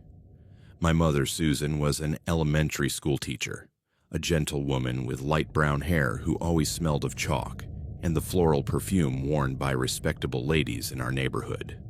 I was an odd kid, I'll admit. While my classmates obsessed over baseball or video games, I preferred spending afternoons in our backyard, watching ants build their intricate underground cities or reading entomology books borrowed from the library. I had a collection of dead insects kept in shoeboxes lined with cotton, each specimen carefully labeled with its scientific name in my childish but precise handwriting. This hobby didn't win me many friends at school, where I was known as the weird bug kid, but it didn't bother me. I found the world of insects far more fascinating than conversations about sports or the latest TV trends. The idea of summer camp came up one April evening during one of those family dinners, where my parents exchanged meaningful glances over my head, thinking I didn't notice. They had been worried about my socialization, as they called it. The school counselor had spoken with them about the importance of developing age-appropriate social skills and participating in structured group activities. In other words, they thought I was too solitary, too introspective, too different. "Henry," my mother said that night, serving mashed potatoes onto my plate with that overly bright smile she reserved for awkward conversations, "your father and I have been thinking about something very exciting for this summer." My father lowered his fork and looked at me with that serious expression he adopted when announcing something he deemed important. "We think it would be good for you to experience something different." An adventure I looked up from my plate, where I had been building small mountains with the mashed potatoes. "What kind of adventure?" My mother cleared her throat. "Well, we found this wonderful camp in West Virginia. It's called Silver Forest Camp. Look." She pulled a colorful brochure from the side table behind her. "Doesn't it look fantastic?" The brochure was a masterpiece of youth propaganda. On the cover, a group of tanned, smiling kids paddled canoes across a crystal-clear lake, reflecting a perfect blue sky. Inside, there were photos of nighttime campfires, where campers gathered around the flames with expressions of genuine happiness, images of kids fishing in bubbling streams, and panoramic views of rustic but cozy cabins nestled among majestic trees. It all looked like something out of a postcard, too perfect to be real. 3 full weeks, my father continued, learning survival skills, outdoor activities, water sports. You'll meet kids from all over the country. It'll be an experience you'll remember for the rest of your life. My first reaction was panic. 3 weeks away from home, away from my books, away from my insect collection, away from everything that gave me security. But when I saw the hopeful faces of my parents, the excitement in my mother's eyes, and the quiet determination in my father's, I knew they had already made the decision for me. This wasn't really a consultation, it was a notification. "When?" I asked, my voice sounding smaller than I intended. "The camp starts on June 15th, my mother said. We have time to prepare everything. You'll need proper clothes, a backpack, hiking boots. It's going to be so much fun shopping." That night, lying in bed, I looked out the window at the backyard where fireflies glowed among the bushes. I wondered what it would be like to be in a place where I didn't know any hiding spots, where there was no familiar corner to retreat to when the world became too overwhelming. I tried to imagine myself by a campfire with strangers, pretending enthusiasm for activities that would probably terrify me. But there was also a small part of me, one I barely dared to acknowledge, that was curious. Maybe my parents were right. Maybe it was time to step out of my safe little world and discover what lay beyond. The following weeks passed in a blur of preparations. My mother threw herself into the project with the enthusiasm of someone who had finally found a solution to a problem that had been worrying her for months. She took me to 3 different stores to find the perfect backpack, a military green canvas beast that seemed large enough to house a small family. We bought hiking boots that made me feel like I had bricks tied to my feet, sturdy denim pants that chafed against my legs, accustomed to soft cotton, and enough wool socks to supply a regiment. My father contributed a Swiss Army knife that had belonged to his own father, a World War II relic with a handle worn smooth by decades of use. "Every man needs a good knife," he told me solemnly as he showed me how to unfold each tool. "In the woods, this can save your life." I didn't understand the irony of those words then. The family doctor, Dr. Morrison, examined me and declared me perfectly fit for camp activities. My parents filled out medical forms detailed enough to perform surgery, and my mother packed a first aid kit that contained remedies for everything from bee stings to indigestion. But what I remember most from those weeks aren't the shopping trips or the preparations, but the nightmares that began visiting me almost every night. Strange dreams where I was lost in endless forest, where my parents' voices faded into the distance no matter how loudly I shouted their names. I would wake up sweating, my heart racing, and have to remind myself that everything was fine, that it was just my overactive imagination reacting to the stress of the unknown. One night, a few days before my departure, my mother came into my room and found me awake, staring at the ceiling. "Can't sleep?" she asked, sitting on the edge of my bed. "I'm nervous," I admitted. She stroked my hair with that tenderness only mothers can offer. "It's normal to be nervous, sweetheart. But it's also normal to feel excited. You're going to have incredible adventures. You're going to make friends. And we'll be here waiting for you when you get back. What if I don't like it? What if I want to come home? Then you write a letter and let us know. But give it a real chance, okay? Sometimes the best things in life come disguised as challenges." I didn't know then how prophetic those words were, though not in the way she intended. The night before my departure, I packed my backpack with the meticulous care I had inherited from my father. Every item had its designated place. Clothes neatly organized in compartments, toiletries in sealed plastic bags, the Swiss Army knife in a side pocket where I could reach it easily. I secretly included one of my favorite entomology books, hidden at the bottom of the backpack like a talisman against the homesickness I knew awaited me. That last night at home, my father came to my room after my mother had given me her goodnight.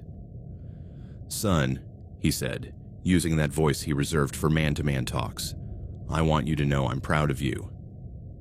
I know this isn't easy for you, but I think you're going to discover things about yourself you didn't even know existed." "Like what?" I asked.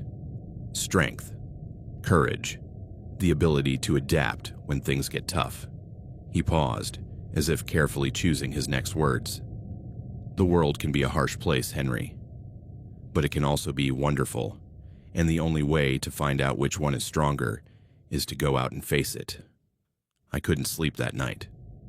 I stayed awake listening to the familiar sounds of our house, the hum of the refrigerator in the kitchen, the occasional footsteps of my parents in the hallway, the tick-tock of the pendulum clock in the living room. I committed each sound to memory, not knowing then that it would be the last time I'd hear them with my innocence intact. The bus that would take me to Silver Forest Camp was a yellow and black dinosaur that seemed to have seen better decades. Its engine growled with a sickly sound, and the seats were lined with that vinyl material that stuck to your skin on hot days. I boarded with my backpack slung over my shoulder, feeling like an astronaut carrying survival gear for a mission to an unknown planet. There were other kids on the bus, all between 10 and 14 years old, all with that mix of excitement and nervousness that accompanies first big adventures. Some already knew each other from previous camps and greeted one another with the familiarity of old friends. Others, like me, traveled in silence, staring out the windows as the urban landscape gradually gave way to green fields, and then the first foothills of the mountains. I sat by the window, halfway back in the bus, and watched as Ohio transformed into Pennsylvania and then West Virginia.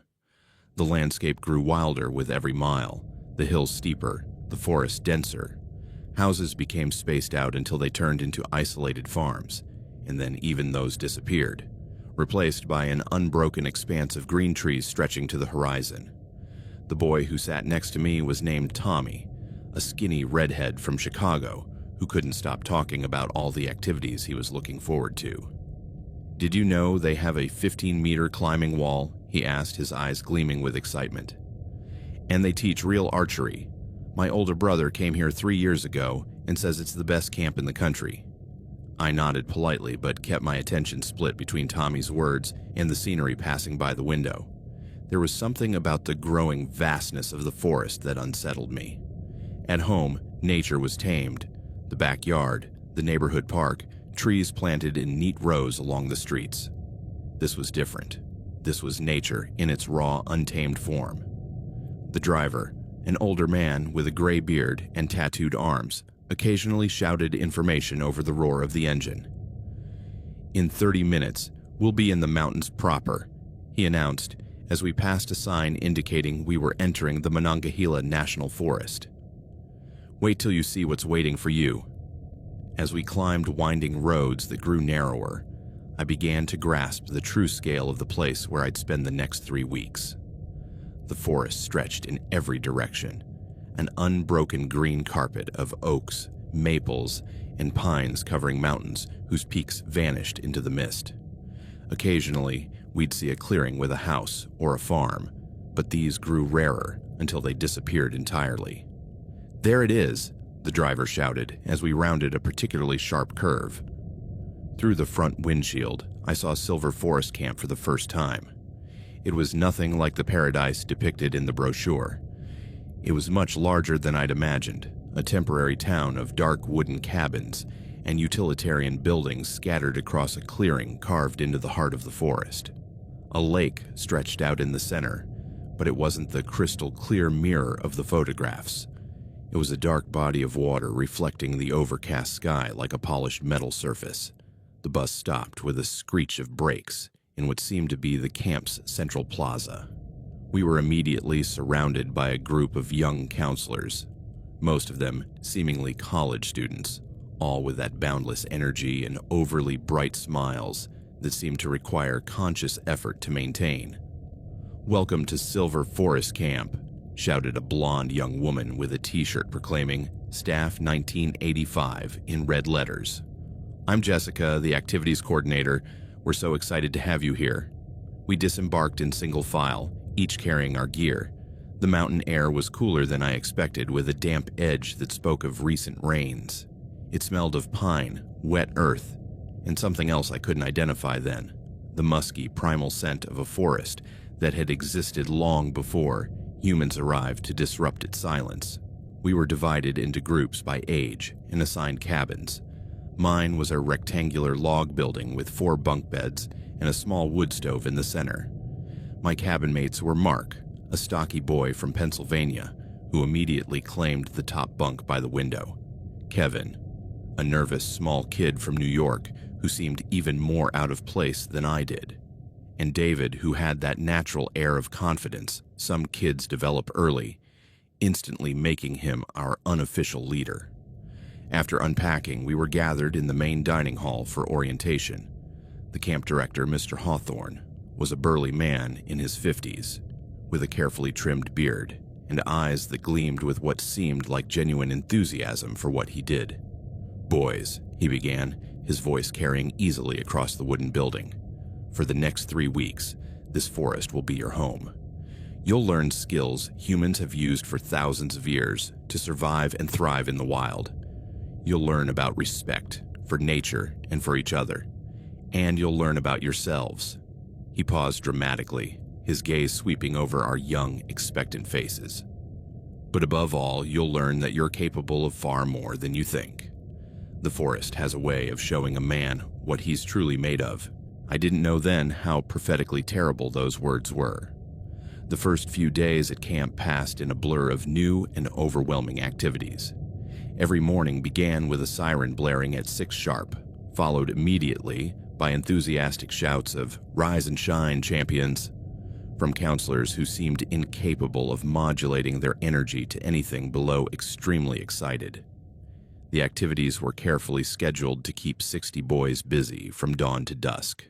There were survival classes, where we learned to start a fire without matches, something I turned out to have a surprising natural aptitude for, identifying edible plants, where my entomology background helped more than I expected, and building primitive shelters using only materials we could find in the forest. Afternoons were filled with water activities on the lake.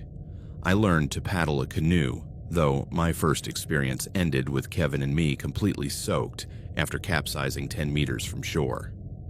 Swimming was mandatory, and though I wasn't a particularly strong swimmer, I managed to complete the basic water safety requirements needed for more advanced activities.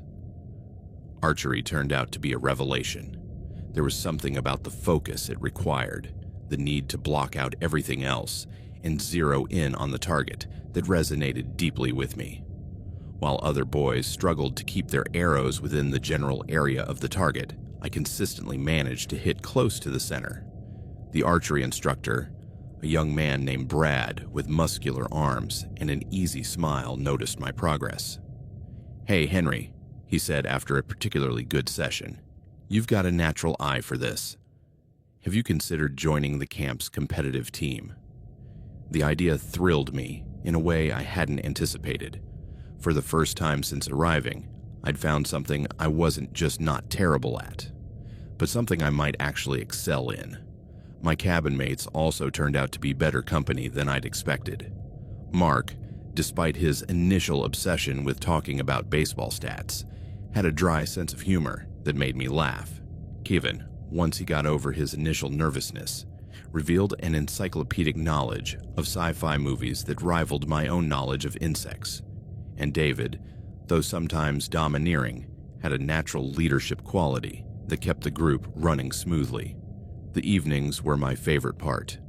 After dinner, all the campers gathered around a large bonfire in the center of the camp.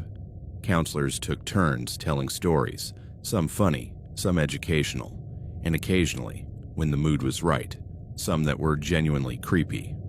I liked sitting on the edge of the circle, close enough to be part of the group but far enough to observe without being noticed. It was during one of these evenings that I first met Roy. I had noticed this particular counselor during my first days at camp, mainly because he stood out so starkly from the rest of the staff. While the other counselors were tanned, energetic college students who seemed to have stepped out of a breakfast cereal commercial, Roy was different. Older, probably in his 40s, with a lean but wiry physique that spoke of functional strength rather than gym muscles. His brown hair was streaked with gray at the temples, and his pale blue eyes had an intensity that made me nervous without quite knowing why. He didn't participate in the group energy of the other counselors. While they shouted encouragement during activities and were always ready with a pat on the back or a word of praise, Roy observed. He seemed to be constantly assessing, cataloging, taking mental notes he kept to himself. That particular evening, Roy stood at the edge of the bonfire circle, barely visible in the shadows cast by the dancing flames. He wore a worn flannel jacket and hiking boots that had clearly seen years of hard use. His hands were busy sharpening a hunting knife against a whetstone, the rhythmic shh, shh, shh of steel against stone barely audible over the crackle of the fire and the boys' laughter. Jessica, the activities coordinator, had just finished telling a story about a lost hiker who found his way back by following the flight of birds when Mr. Hawthorne stood up. "Boys," he said, his voice carrying easily through the night air, "tonight we have the honor of hearing from one of our most experienced counselors. Roy has been with us for... How long now, Roy?" Roy stepped closer to the fire, sheathing his knife in a leather holder hanging from his belt. The firelight danced on his face, casting deep shadows in his eye sockets. 5 years, he replied, his voice low but clear. 5 summers here at Silver Forest. Roy knows these mountains like the back of his hand, Hawthorne continued. He's lived in them, hunted in them, survived in them using only what nature provides. If you ever get lost in the woods, he's the man you'd want finding you. Roy gave Hawthorne a brief nod, then turned to us. His blue eyes scanned the circle of young faces lit by the fire, lingering occasionally on one boy or another as if memorizing features. "The forest," he began, his voice barely above a murmur, yet somehow commanding complete attention, "is not like the city. It's not like the suburbs where most of you live. In the forest, the rules are different. The consequences are different." He paused, letting his words settle over us like the smoke from the fire. "In the city, when you make a mistake, someone bails you out. Your parents, the police, paramedics. In the forest, when you make a mistake, the forest corrects you. And the forest is not kind. It has no emotions. It doesn't care about your feelings or your fears. It only knows survival and death." Kevin shifted uncomfortably beside me. Even Mark, who rarely seemed fazed by anything, had stopped chewing the gum he always had in his mouth. "But the forest also teaches," Roy continued. "It teaches those who are willing to learn. It teaches patience, because nature cannot be rushed. It teaches humility, because you are so small compared to the forces around you. And it teaches truth, because in the forest, you cannot lie to yourself about what you really are." His eyes landed on me for a moment, and I felt a chill that had nothing to do with the cool mountain air. It was as if he could see through me, see all my insecurities and fears as clearly as if they were written on my forehead. "Some of you," he said, his gaze still fixed on me, "will find that the forest likes what it sees. And when that happens, the forest will show you secrets most people never know. It will show you how to be truly free." The way he said "free" made the word sound less like a promise and more like a threat. After Roy finished speaking and the group dispersed to the cabins, I couldn't shake the feeling that he had seen something in me when he looked at me, something that recognized me in a way that made me deeply uncomfortable. That night, lying in my bunk as Kevin snored softly below me, and Mark muttered something about batting stats in his sleep, I couldn't stop thinking about Roy's words about the forest showing the truth. I wondered what truth the forest would see in me, and whether it would be something I'd really want to know. Days turned into a week, then 2. I had found my rhythm at camp, developed something resembling a routine that made me feel less like a fish out of water. My archery skills had improved to the point where Brad put me on the inter-camp competitive team.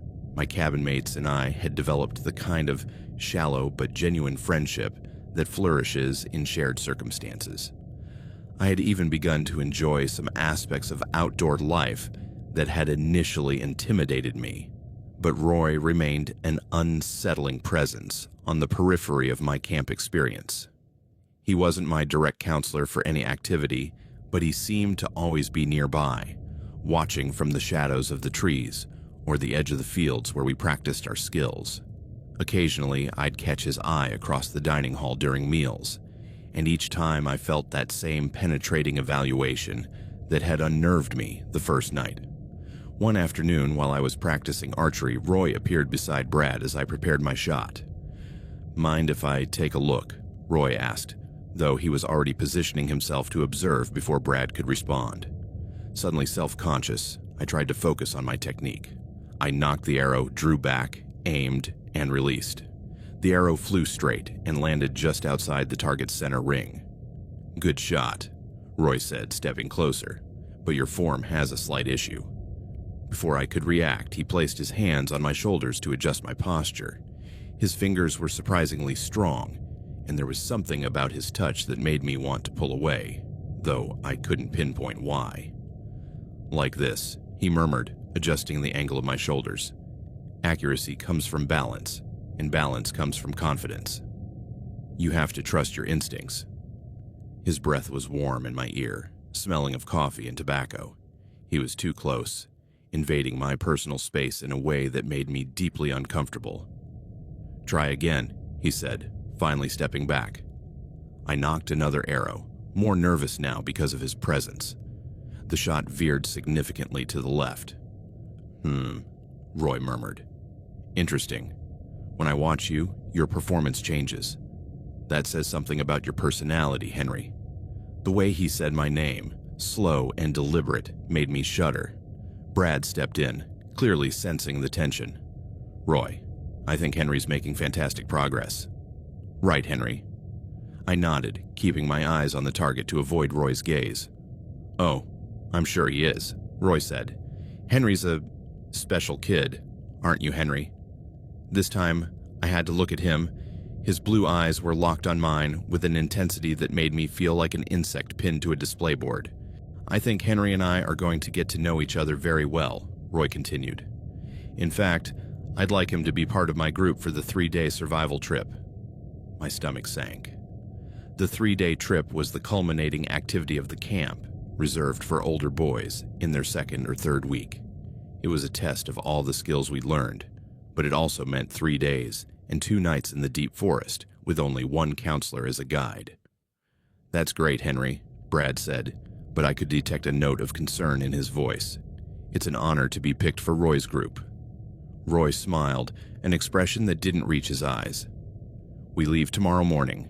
Pack light, Henry. In the deep forest, every ounce counts." That evening at dinner, I found out who else had been selected for Roy's group. Besides me, there were Mark, Kevin, and David, my 3 cabin mates. At first, this relieved me. At least, I'd be with people I knew, but the more I thought about it, the stranger it seemed. What were the odds that all 4 boys from the same cabin would be picked for the same trip group? "Doesn't that seem weird to you guys?" I asked the others as we prepared for bed that night. "What's weird?" David asked, meticulously packing his backpack. "That all of us got picked for the same group." Mark shrugged. "Maybe they want to keep cabin mates together." "Makes sense from a logistical perspective." Kevin, who had been unusually quiet all evening, finally spoke up. "Don't you guys think Roy's a little weird?" "Weird how?" David asked. "I don't know. Just the way he looks at us, like he's studying us for something. Probably just assessing our skills," Mark said. "Survival counselors have to be more serious than regular counselors. It's a bigger responsibility." But as I lay in my bunk that night, listening to the familiar sounds of my cabin mates settling in for sleep, I couldn't shake the feeling that Kevin was right. There was something about Roy that went beyond professionalism. There was something in the way he looked at me that made me feel less like a student and more like a project. The last thought I had before falling asleep was wondering why Roy had specifically insisted on me being part of his group. Out of all the boys at camp, why me? I didn't know then that the question would have an answer, and that when I found it, I'd wish I never had.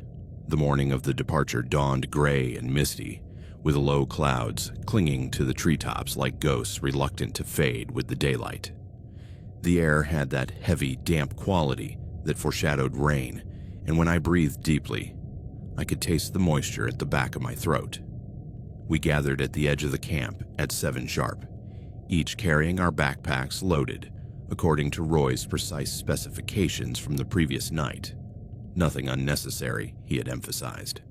Only the essentials for surviving 3 days in the forest: shelter, food, water, basic first aid gear. "The forest will provide the rest," he'd said with that smile that didn't reach his eyes. Roy appeared exactly at 7, emerging from the morning mist like an apparition. He wore a weathered olive green field jacket, khaki cargo pants, and the same worn hiking boots he seemed to always wear. His backpack was significantly smaller than ours, but looked heavy and well-balanced, as if every item inside had a specific, well-considered purpose.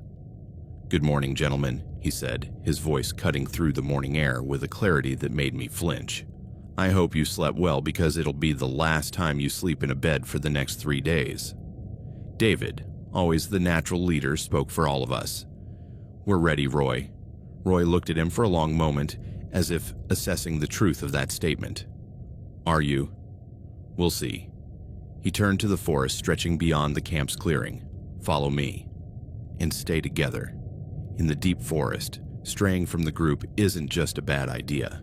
It's potentially fatal. We began walking, following a trail barely visible under the carpet of fallen leaves and small branches. Roy led the way, his pace steady and silent, speaking of years of experience navigating difficult terrain. Behind him came the 4 of us, with David immediately behind Roy, followed by Mark, then me, and finally Kevin bringing up the rear. For the first hour, the trail was clearly defined and easy to follow, but gradually, almost imperceptibly, it began to fade. What had started as a clear path became a series of barely visible marks on the trees, small notches in the bark that Roy seemed to read like a secret language. "Are you sure we're going the right way?" Kevin asked after we'd been walking for nearly 2 hours without seeing another human or any sign of civilization. Roy stopped and turned to us. "Any of you know where we are right now?" We looked around. The forest stretched in every direction, a seemingly uniform mass of trunks, leaves, and interwoven shadows.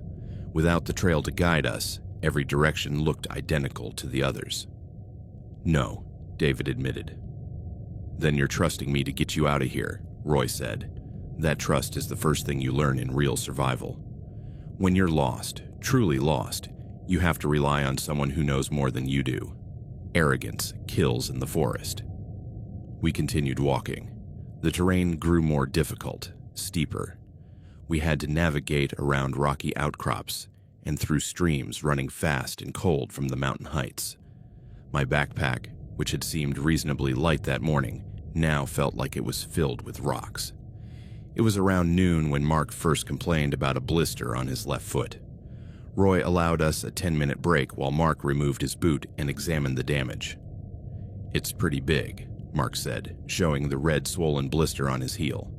"Blisters are part of the process," Roy said, looking down with what might have been compassion or simply clinical interest. "The foot adapts, toughens up. Pain is just weakness leaving the body. Shouldn't we do something about it?" David asked. "We have bandages in the first aid kit." "We could," Roy said, "but then Mark wouldn't learn to deal with discomfort. In a real survival situation, you don't always have the luxury of stopping to patch up every little injury." There was something in his tone that bothered me, a kind of clinical coldness that seemed to view our discomfort as interesting data rather than human problems requiring compassion. We resumed the hike. The trail grew even fainter, and Roy began veering off what remained of it, leading us through sections of forest where there was no apparent path at all. When David asked about this, Roy simply said he knew a shortcut to our destination. "What exactly is our destination?" I asked the first time I'd spoken in hours. Roy turned to me, and for a moment, I saw something in his eyes that made me wish I hadn't asked. "A special place," he said. "A place where you'll experience the forest in its purest form." The answer didn't reassure me. In fact, there was something about the way he said "special" that made me feel deeply uneasy. As the day progressed, the forest seemed to grow denser, more primal. The trees were taller, their canopies blocking so much sunlight that it felt like we were walking in a perpetual greenish twilight. The silence was deeper too. There were no more birds, and even the sound of our own footsteps seemed muffled by the density of the vegetation. Kevin, who had been struggling to keep up all day, finally tripped over an exposed root and twisted his ankle. The cry of pain he let out echoed through the forest silence like a gunshot. Roy approached where Kevin lay on the ground, assessing the situation with that same clinical coldness he'd shown with Mark's blister. "Can you walk?" he asked. Kevin tried to stand, wincing in pain. "It hurts a lot," he said, his voice shaky. "Pain is information," Roy said. "What's that information telling you?" "That I hurt my ankle," Kevin replied, clearly confused by the question. "It's telling you you're vulnerable," Roy said. "It's telling you the forest can hurt you. It's telling you to be more careful," David stepped in. "Shouldn't we turn back? If Kevin's injured." "Turn back to where?" Roy asked. "Do you know the way back?" The reality of our situation settled over us like a heavy blanket. We didn't know where we were. We didn't know how to get back to camp. We were completely dependent on Roy. "We'll keep going," Roy decided. "Kevin can walk. He just needs motivation." There was something about the way he said motivation that sent chills down my spine. Kevin managed to continue, limping significantly but determined not to fall behind. Mark kept struggling with his blister, which had now burst and was bleeding inside his boot. David maintained a facade of confidence, but I could see the growing worry in his eyes every time he looked back to check our progress. As afternoon turned to evening, we finally reached our destination, a small clearing beside a fast-running, noisy stream tumbling over moss-covered rocks. It wasn't particularly picturesque, just an open space surrounded by tall trees and steep rocky walls that made it feel claustrophobic despite being outdoors. "Here," Roy announced. "This is where we'll set up camp." As we unpacked our gear and began the process of setting up tents, I couldn't shake the feeling that something was fundamentally wrong. It wasn't just that we were farther from civilization than I'd ever been in my life. It wasn't just that the place felt isolated and vaguely threatening. It was something subtler, something in the way Roy watched our movements, as if memorizing every detail for future use. While I started a small campfire with the wood we'd collected, Roy began telling us about the forest, but his stories were different from the ones I'd heard around the camp's bonfire. These were darker, more unsettling. He spoke of hikers who had gone missing and were never found, of bodies discovered years later, mummified by the mountain weather. He spoke of how easily a man could disappear in the vastness of the forest, as if the earth simply swallowed him up. "A man alone in the dark," he murmured, staring into the dancing flames, "stops being a man. He becomes prey." The way he said it, with that mix of fascination and something dangerously close to delight, made me wish we were back at the safety of the main camp. That night, lying in my sleeping bag inside the tent I shared with the other boys, I listened to the steady sound of the stream mingling with the nighttime sounds of the forest.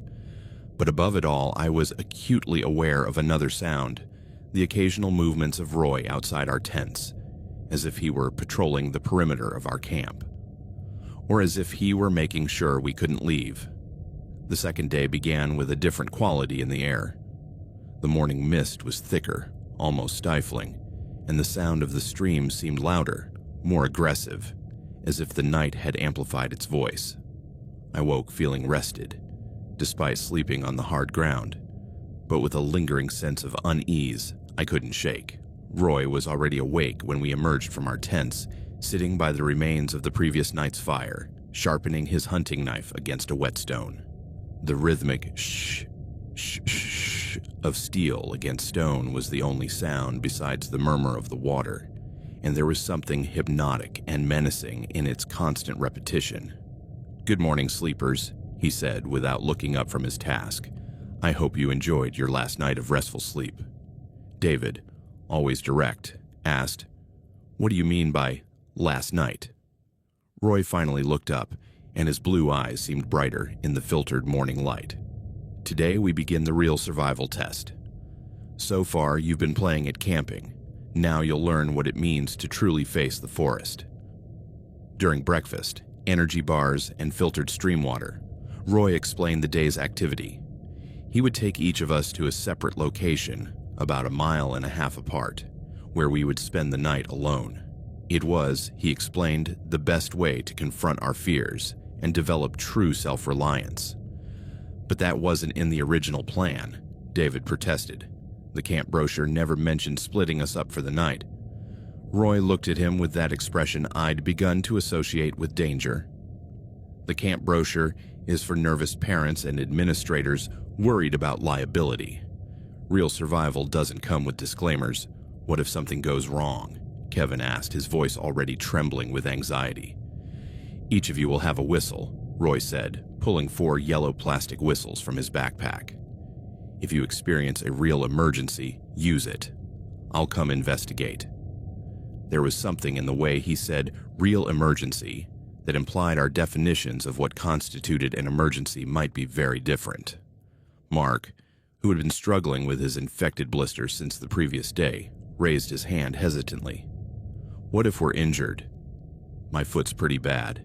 Pain builds character, Roy replied, and character is what separates men from boys. The conversation ended there. It was clear Roy had made a decision, and our objections wouldn't be considered. We began what Roy called the deployment around noon. He first took Mark downstream, disappearing into the thick vegetation for what seemed like hours before returning alone. Then it was Kevin's turn, who looked pale and sick with fear as he followed Roy into a particularly dense section of the forest. When Roy returned, after placing Kevin, only David and I remained. Your turn, he said to David. As they walked away, David turned back to look at me once, and I could see something in his eyes that looked like a farewell. It was as if he knew, on some deep, instinctual level, that something was terribly wrong. When Roy returned this time, it took longer than it had with the others. The sun had begun its descent toward the horizon, and the shadows in the forest were lengthening into night.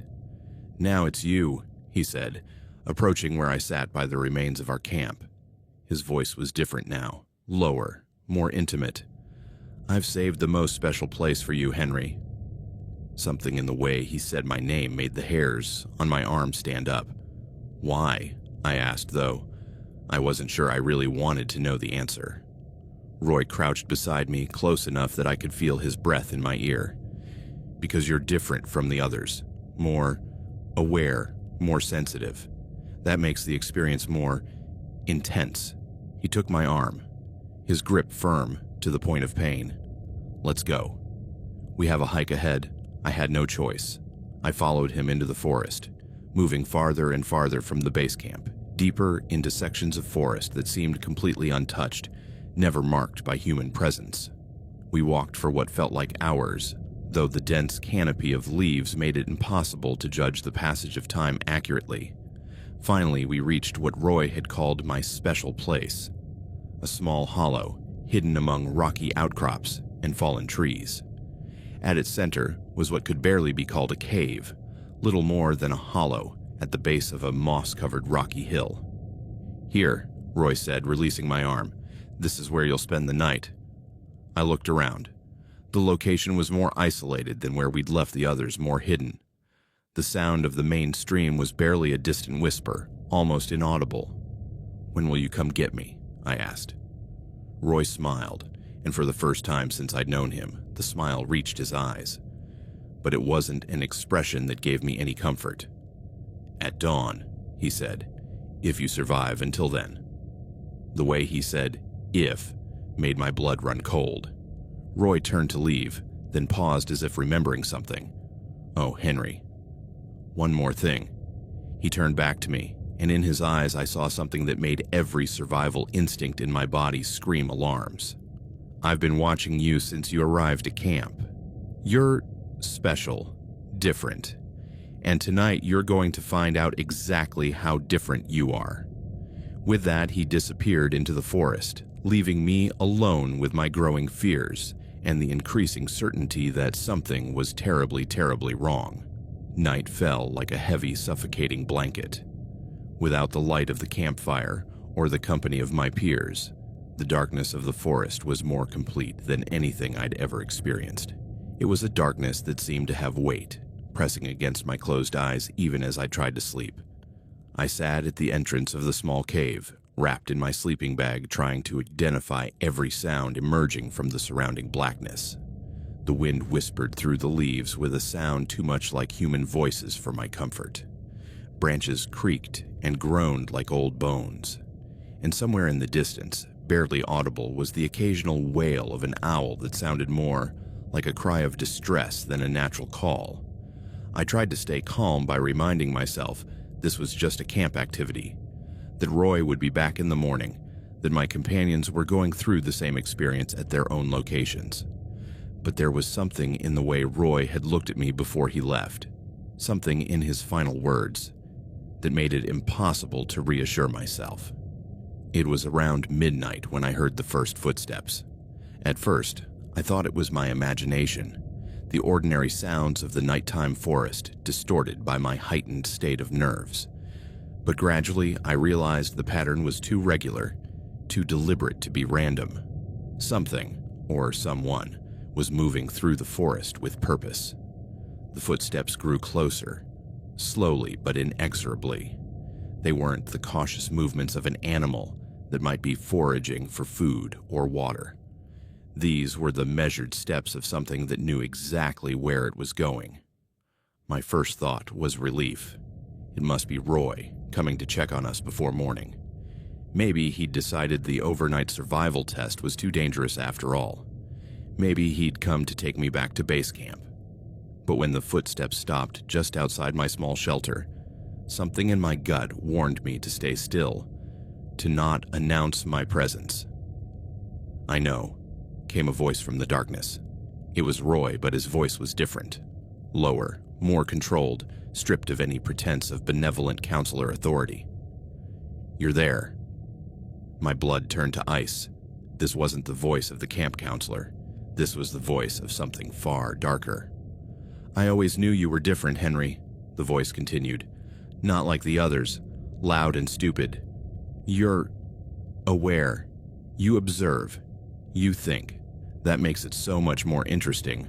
I heard the sound of a zipper, then a metallic click.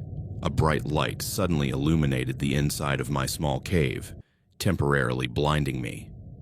"Come out," Roy ordered. His voice was now completely different, all pretense of warmth or paternal authority gone. "I don't want to have to drag you." With my eyes watering from the bright light, I crawled out of the cave. Roy stood a few feet away, holding a powerful flashlight in one hand. In the other, gleaming under the flashlight's beam, was his hunting knife. "Good," he said, as if evaluating a student's performance. "Very good. Now we're going to walk where?" I managed to ask, my voice sounding small and broken. "To a special place," he replied. "A place where you'll experience something very few people ever do." It wasn't an answer that gave me any comfort. But when Roy turned and began walking, I followed. What choice did I have? Running in complete darkness in a forest I didn't know would be suicide. We walked for what felt like hours, though fear distorts time perception. Roy moved with the confidence of someone who knew every tree, every rock, every small clearing. I stumbled behind him, keeping my eyes fixed on the circle of light cast by his flashlight, trying not to think about what might be waiting at our destination. Finally, we reached another clearing, this one smaller and more hidden than any of the other places we'd been. In the center was a massive fallen tree, and scattered around it were objects that made my heart stop. Old, stained leather straps, rusted metal tools that looked disturbingly like butchering instruments, and dark stains in the earth that could have been anything but that my mind immediately identified as old blood. "Sit," Roy ordered, pointing to the fallen log. My legs, which had been trembling throughout the walk, finally gave out. I collapsed onto the log, unable to take my eyes off the terrible evidence of what had happened in this place before.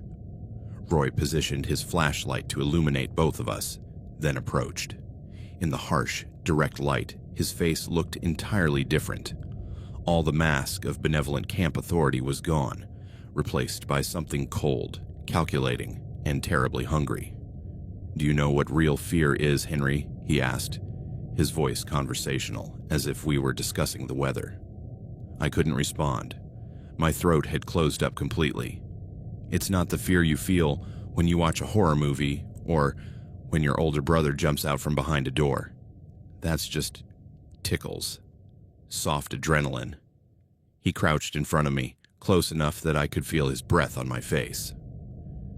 Real fear is when you realize you're going to die, and the person who's going to kill you is enjoying every second of your terror.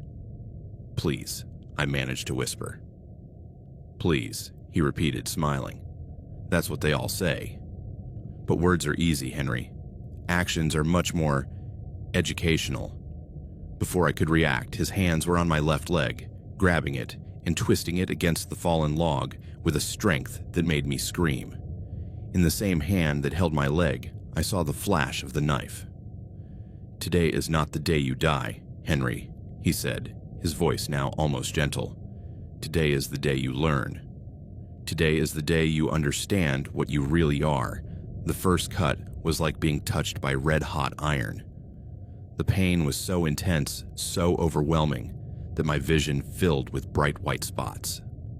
I screamed, a sound I didn't know I was capable of, a scream that came from the deepest part of my being and was immediately lost in the indifferent vastness of the forest. What followed was something my mind, even now 25 years later, refuses to recall in detail. Roy worked with the meticulousness of someone who had done this before, many times. It wasn't quick, it wasn't clean, it was deliberately slow, deliberately brutal, designed not just to mutilate, but to maximize suffering. Throughout the process, Roy murmured commentary, observations about my resilience, clinical analyses of my reactions to pain.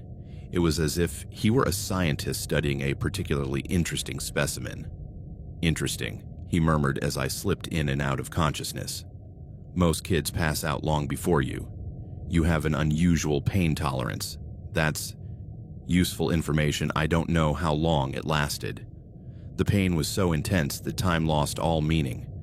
I existed only in an eternal present of agony, where every second stretched into eternity."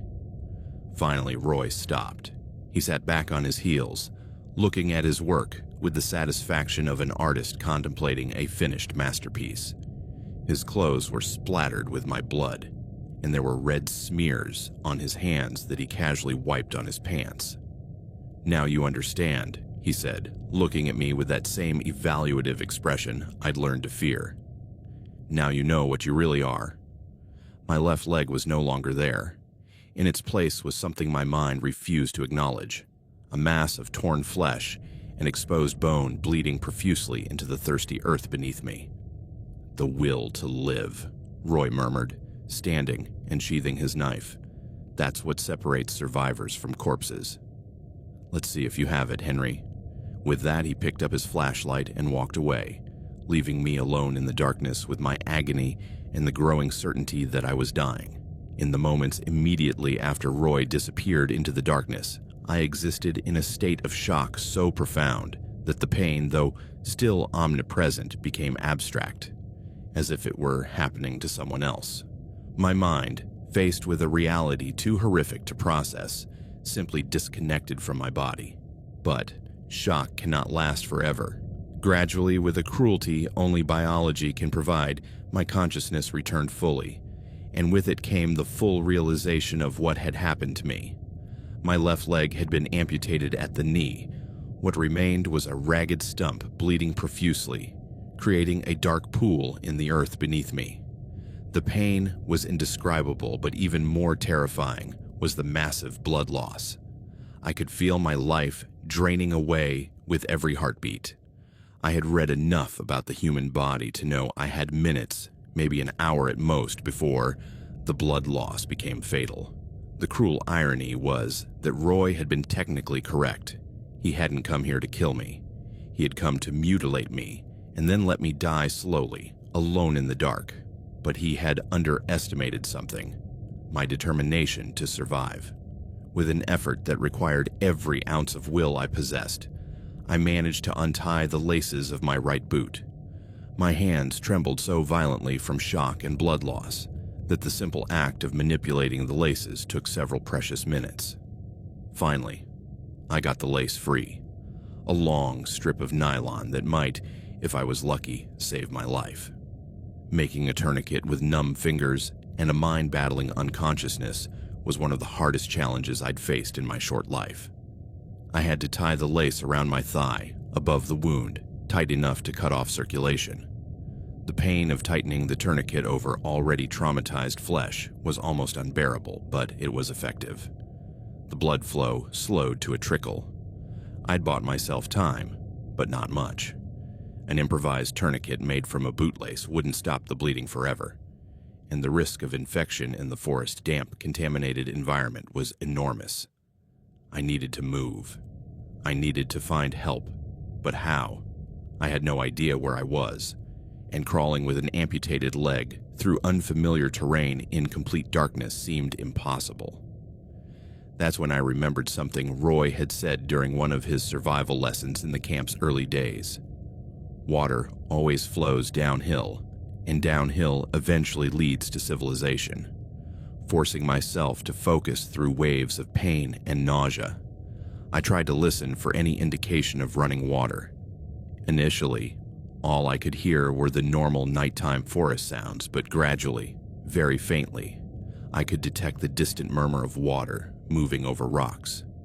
Using my arms to drag myself and my good leg to push, I began the agonizing process of moving toward the sound of the water.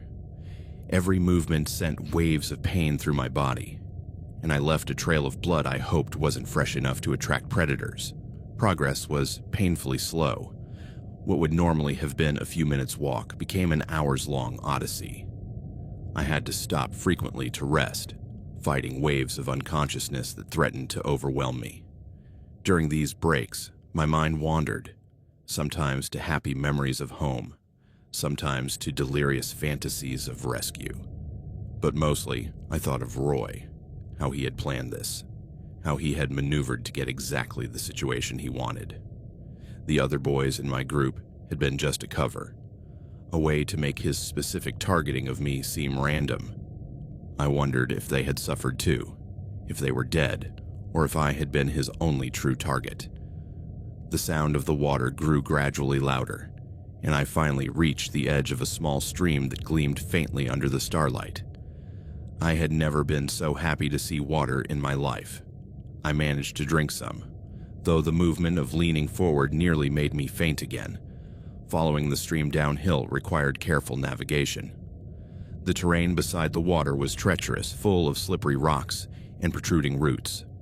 Several times I slid into the water, soaking myself in icy water that made my already weakened body shiver uncontrollably. It was during one of these slips that I lost consciousness completely. When I woke, the quality of the light had changed. It was no longer the complete darkness of midnight. There was a hint of gray dawn approaching on the horizon. This meant I had been unconscious for hours, precious time lost. But there was another difference. Voices. At first I thought it was my imagination, another product of blood loss and shock. But gradually I realized the voices were real and they were getting closer. Here, over here, there's something here. I had never heard more beautiful words in my life. Using the last reserves of my strength, I managed to make noise, snapping branches and shouting as loudly as my dry throat would allow. The first person to find me was a park ranger, a middle-aged man with a gray beard and eyes that immediately assessed the situation with professional competence. His expression shifted from hope to horror in the space of a second. "Jesus Christ," he shouted, then turning to other members of the search party. "Here." I found him. "We need a medevac chopper now." The next few minutes were a blur of urgent activity. Gentle hands assessed me, voices reassured me, and the pain of emergency medical manipulations blended with the overwhelming relief of knowing I wasn't going to die alone in the forest. One of the rescuers, a young paramedic who looked pale from what he'd seen, leaned over me as we waited for the medevac chopper to arrive. "What happened, kid?" he asked gently. "Can you tell us what happened?" I tried to explain, but the words coming out of my mouth sounded delirious even to me. A story about a camp counselor who turned out to be a sadist. about a deliberate amputation performed as some kind of twisted survival experiment. I saw the look he exchanged with the ranger. It was the look of professionals who had seen enough trauma to know when a victim was in deep shock and possibly hallucinating. "It's okay," the paramedic said. "Don't worry about that now. Just stay awake for us, okay?" But I knew what I'd said was true. Roy was out there, somewhere in the forest, and he probably wasn't done with what he'd started.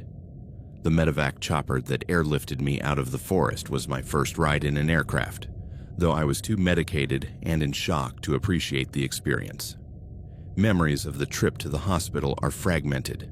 The tense face of the emergency medical technician monitoring my vitals, the deafening noise of the rotors, and the strange sensation of being detached from my body, as if I were watching everything from an outside perspective.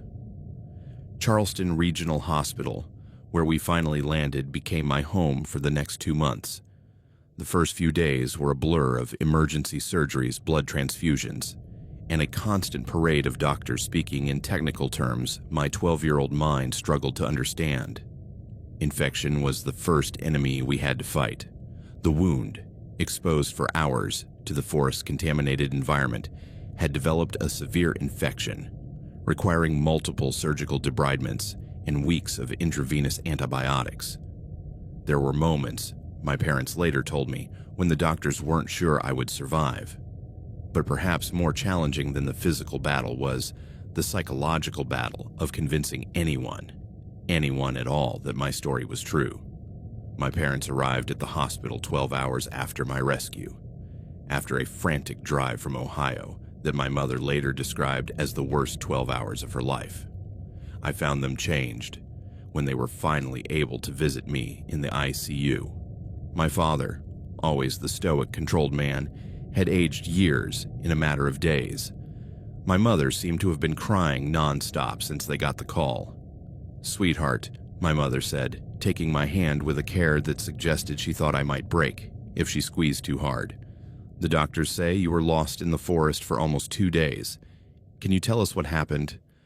I tried to explain about Roy, about how he had deliberately separated us, about the place in the forest where he had his tools. But every time I mentioned that my injury had been intentional, that it had been the result of deliberate mutilation, I saw that same look of pain and disbelief in their eyes. The detective who came to interview me 3 days later was a kind man named Detective Morrison, a 20-year veteran with experience in cases involving children. He sat by my hospital bed with a notepad and an expression of professional patience I recognized immediately. "Henry," he began, "I understand you've been through something very traumatic. Sometimes when we're scared and hurt, our brains can create memories that feel very real, but might not be exactly what happened." "I'm not imagining it," I insisted, my voice rising with frustration. "Roy did this to me, on purpose. He had a place in the forest where there were other things, other tools. Like he'd done this before," the detective wrote carefully, but I could see the same expression I'd seen in everyone else.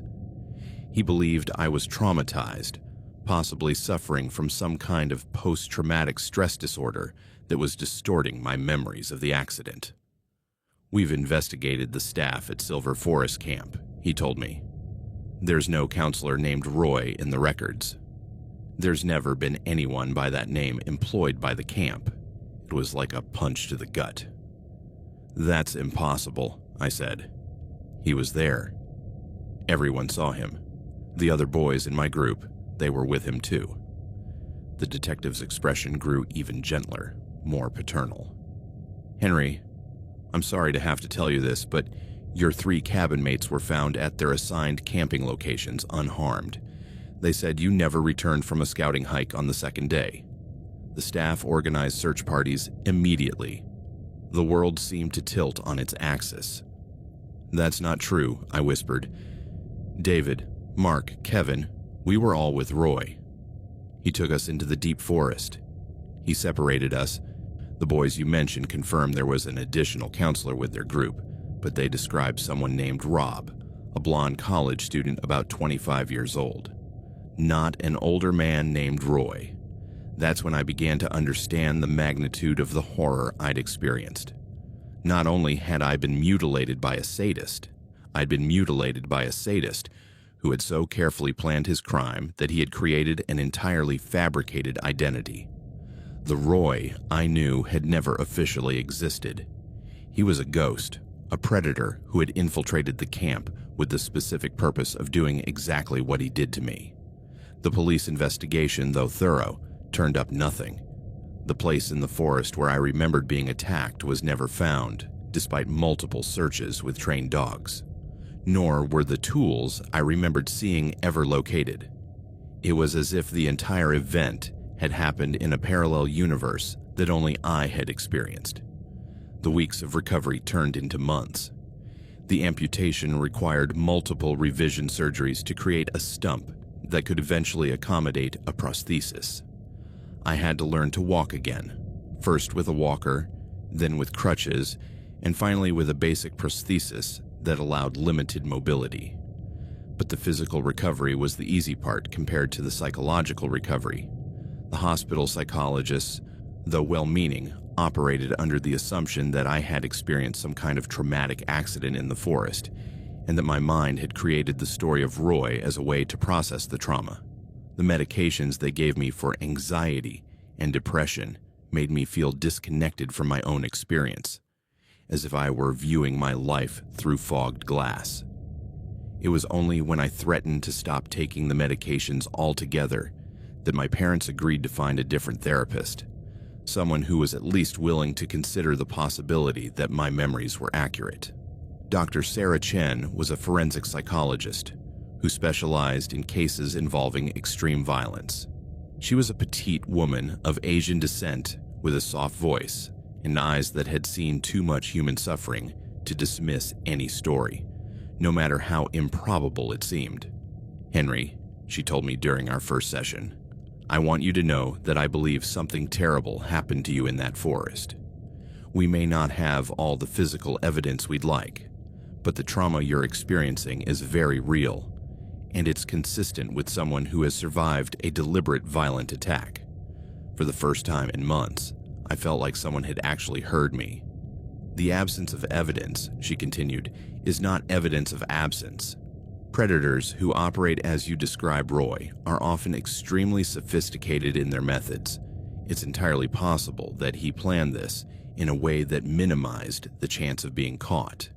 Working with Dr. Chen helped me begin the process of rebuilding, not just physically but psychologically.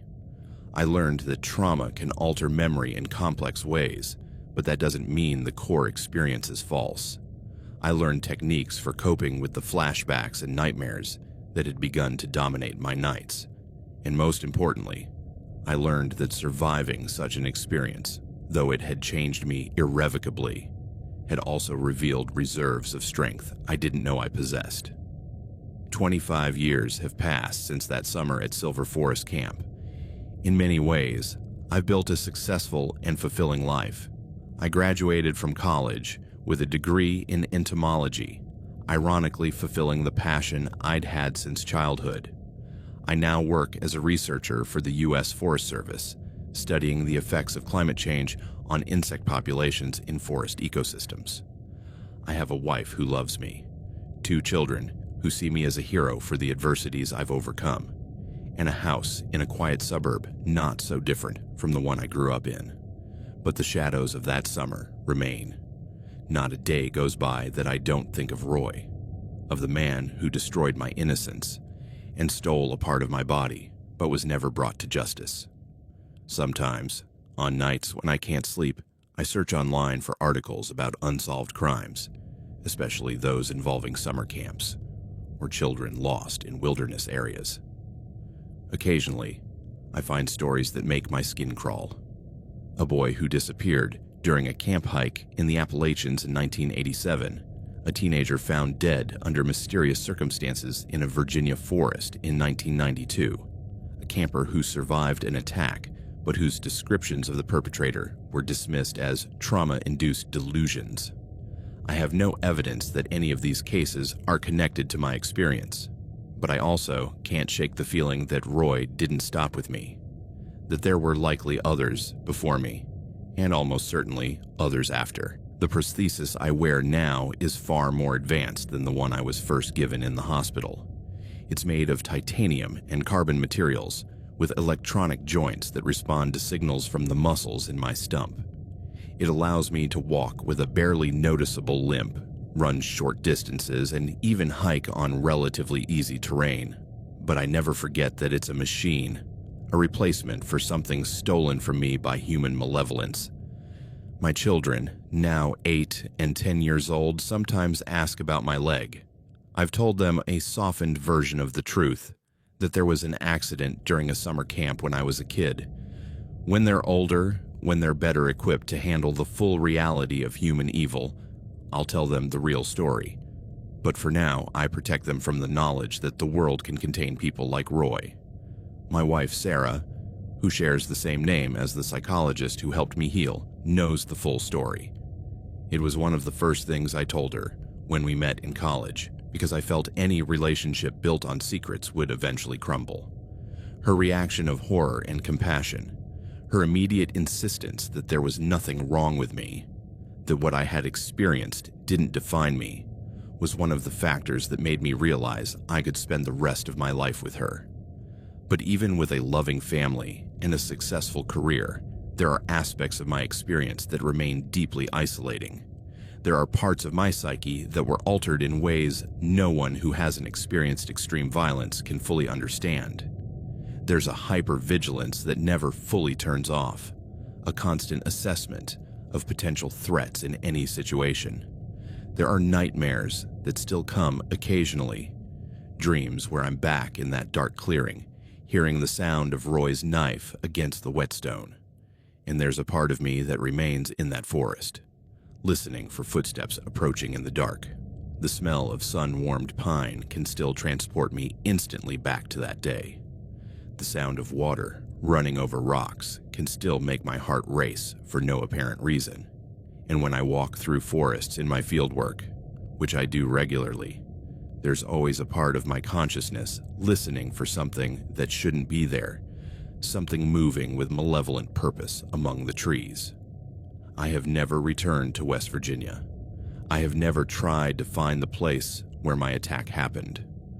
Some survivors find healing in physically confronting the sites of their trauma. But for me, the forest has become a symbol of all the ways the world can be beautiful and terrible at once. I can study forests. I can work in them. I can even find peace in them. But I can never experience one without a part of me remembering that somewhere among the trees, something may be hiding that wants to harm. The question that haunts me, the one I've carried for 25 years, is simple. Is Roy still alive? Is he still hunting?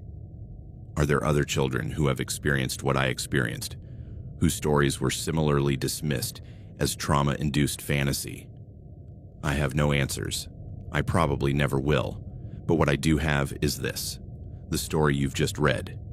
It is my testimony, my attempt to put on public record the knowledge that in the summer of 1985, a human predator was operating in or around Silver Forest Camp in West Virginia.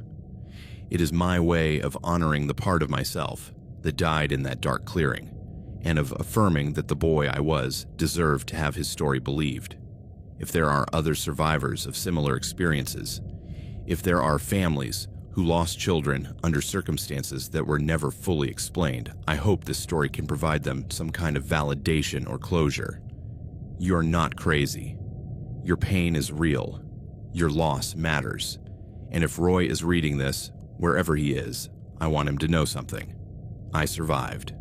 Despite everything you did to me, despite all the years of physical and psychological pain that followed, I built a life worth living. You didn't destroy me completely. And though you were never brought to justice for what you did, your legacy is not one of triumph. It is one of cowardice so profound that you could only find victims among the most vulnerable. Every day I walk on my titanium leg. Every morning I wake up next to my wife. Every time I hug my children is a victory over the future you tried to steal from me. The shadow of that summer will never fully disappear, but neither will the light I found afterward, in the people who chose to love me despite my wounds, in the meaningful work I've been able to do, in the small acts of kindness that make the world a less dark place. That is the final truth I've learned, that survival is not just about enduring. It's about finding ways to make life worth living after the worst has happened. It's about refusing to let evil define the boundaries of what's possible. I have lived more than half my life with the consequences of what Roy did to me, but I have lived, and in that survival, there's a kind of victory no predator can take away. The river still runs, the shadows still dance among the trees, and I keep walking forward, limping but not broken, wounded but not defeated, carrying the story of that summer not as a burden, but as a testament to the human capacity to endure even the deepest darkness. That is my truth. That is my survival. That is my revenge against the man who thought he could reduce me to nothing but fear and pain. He was wrong.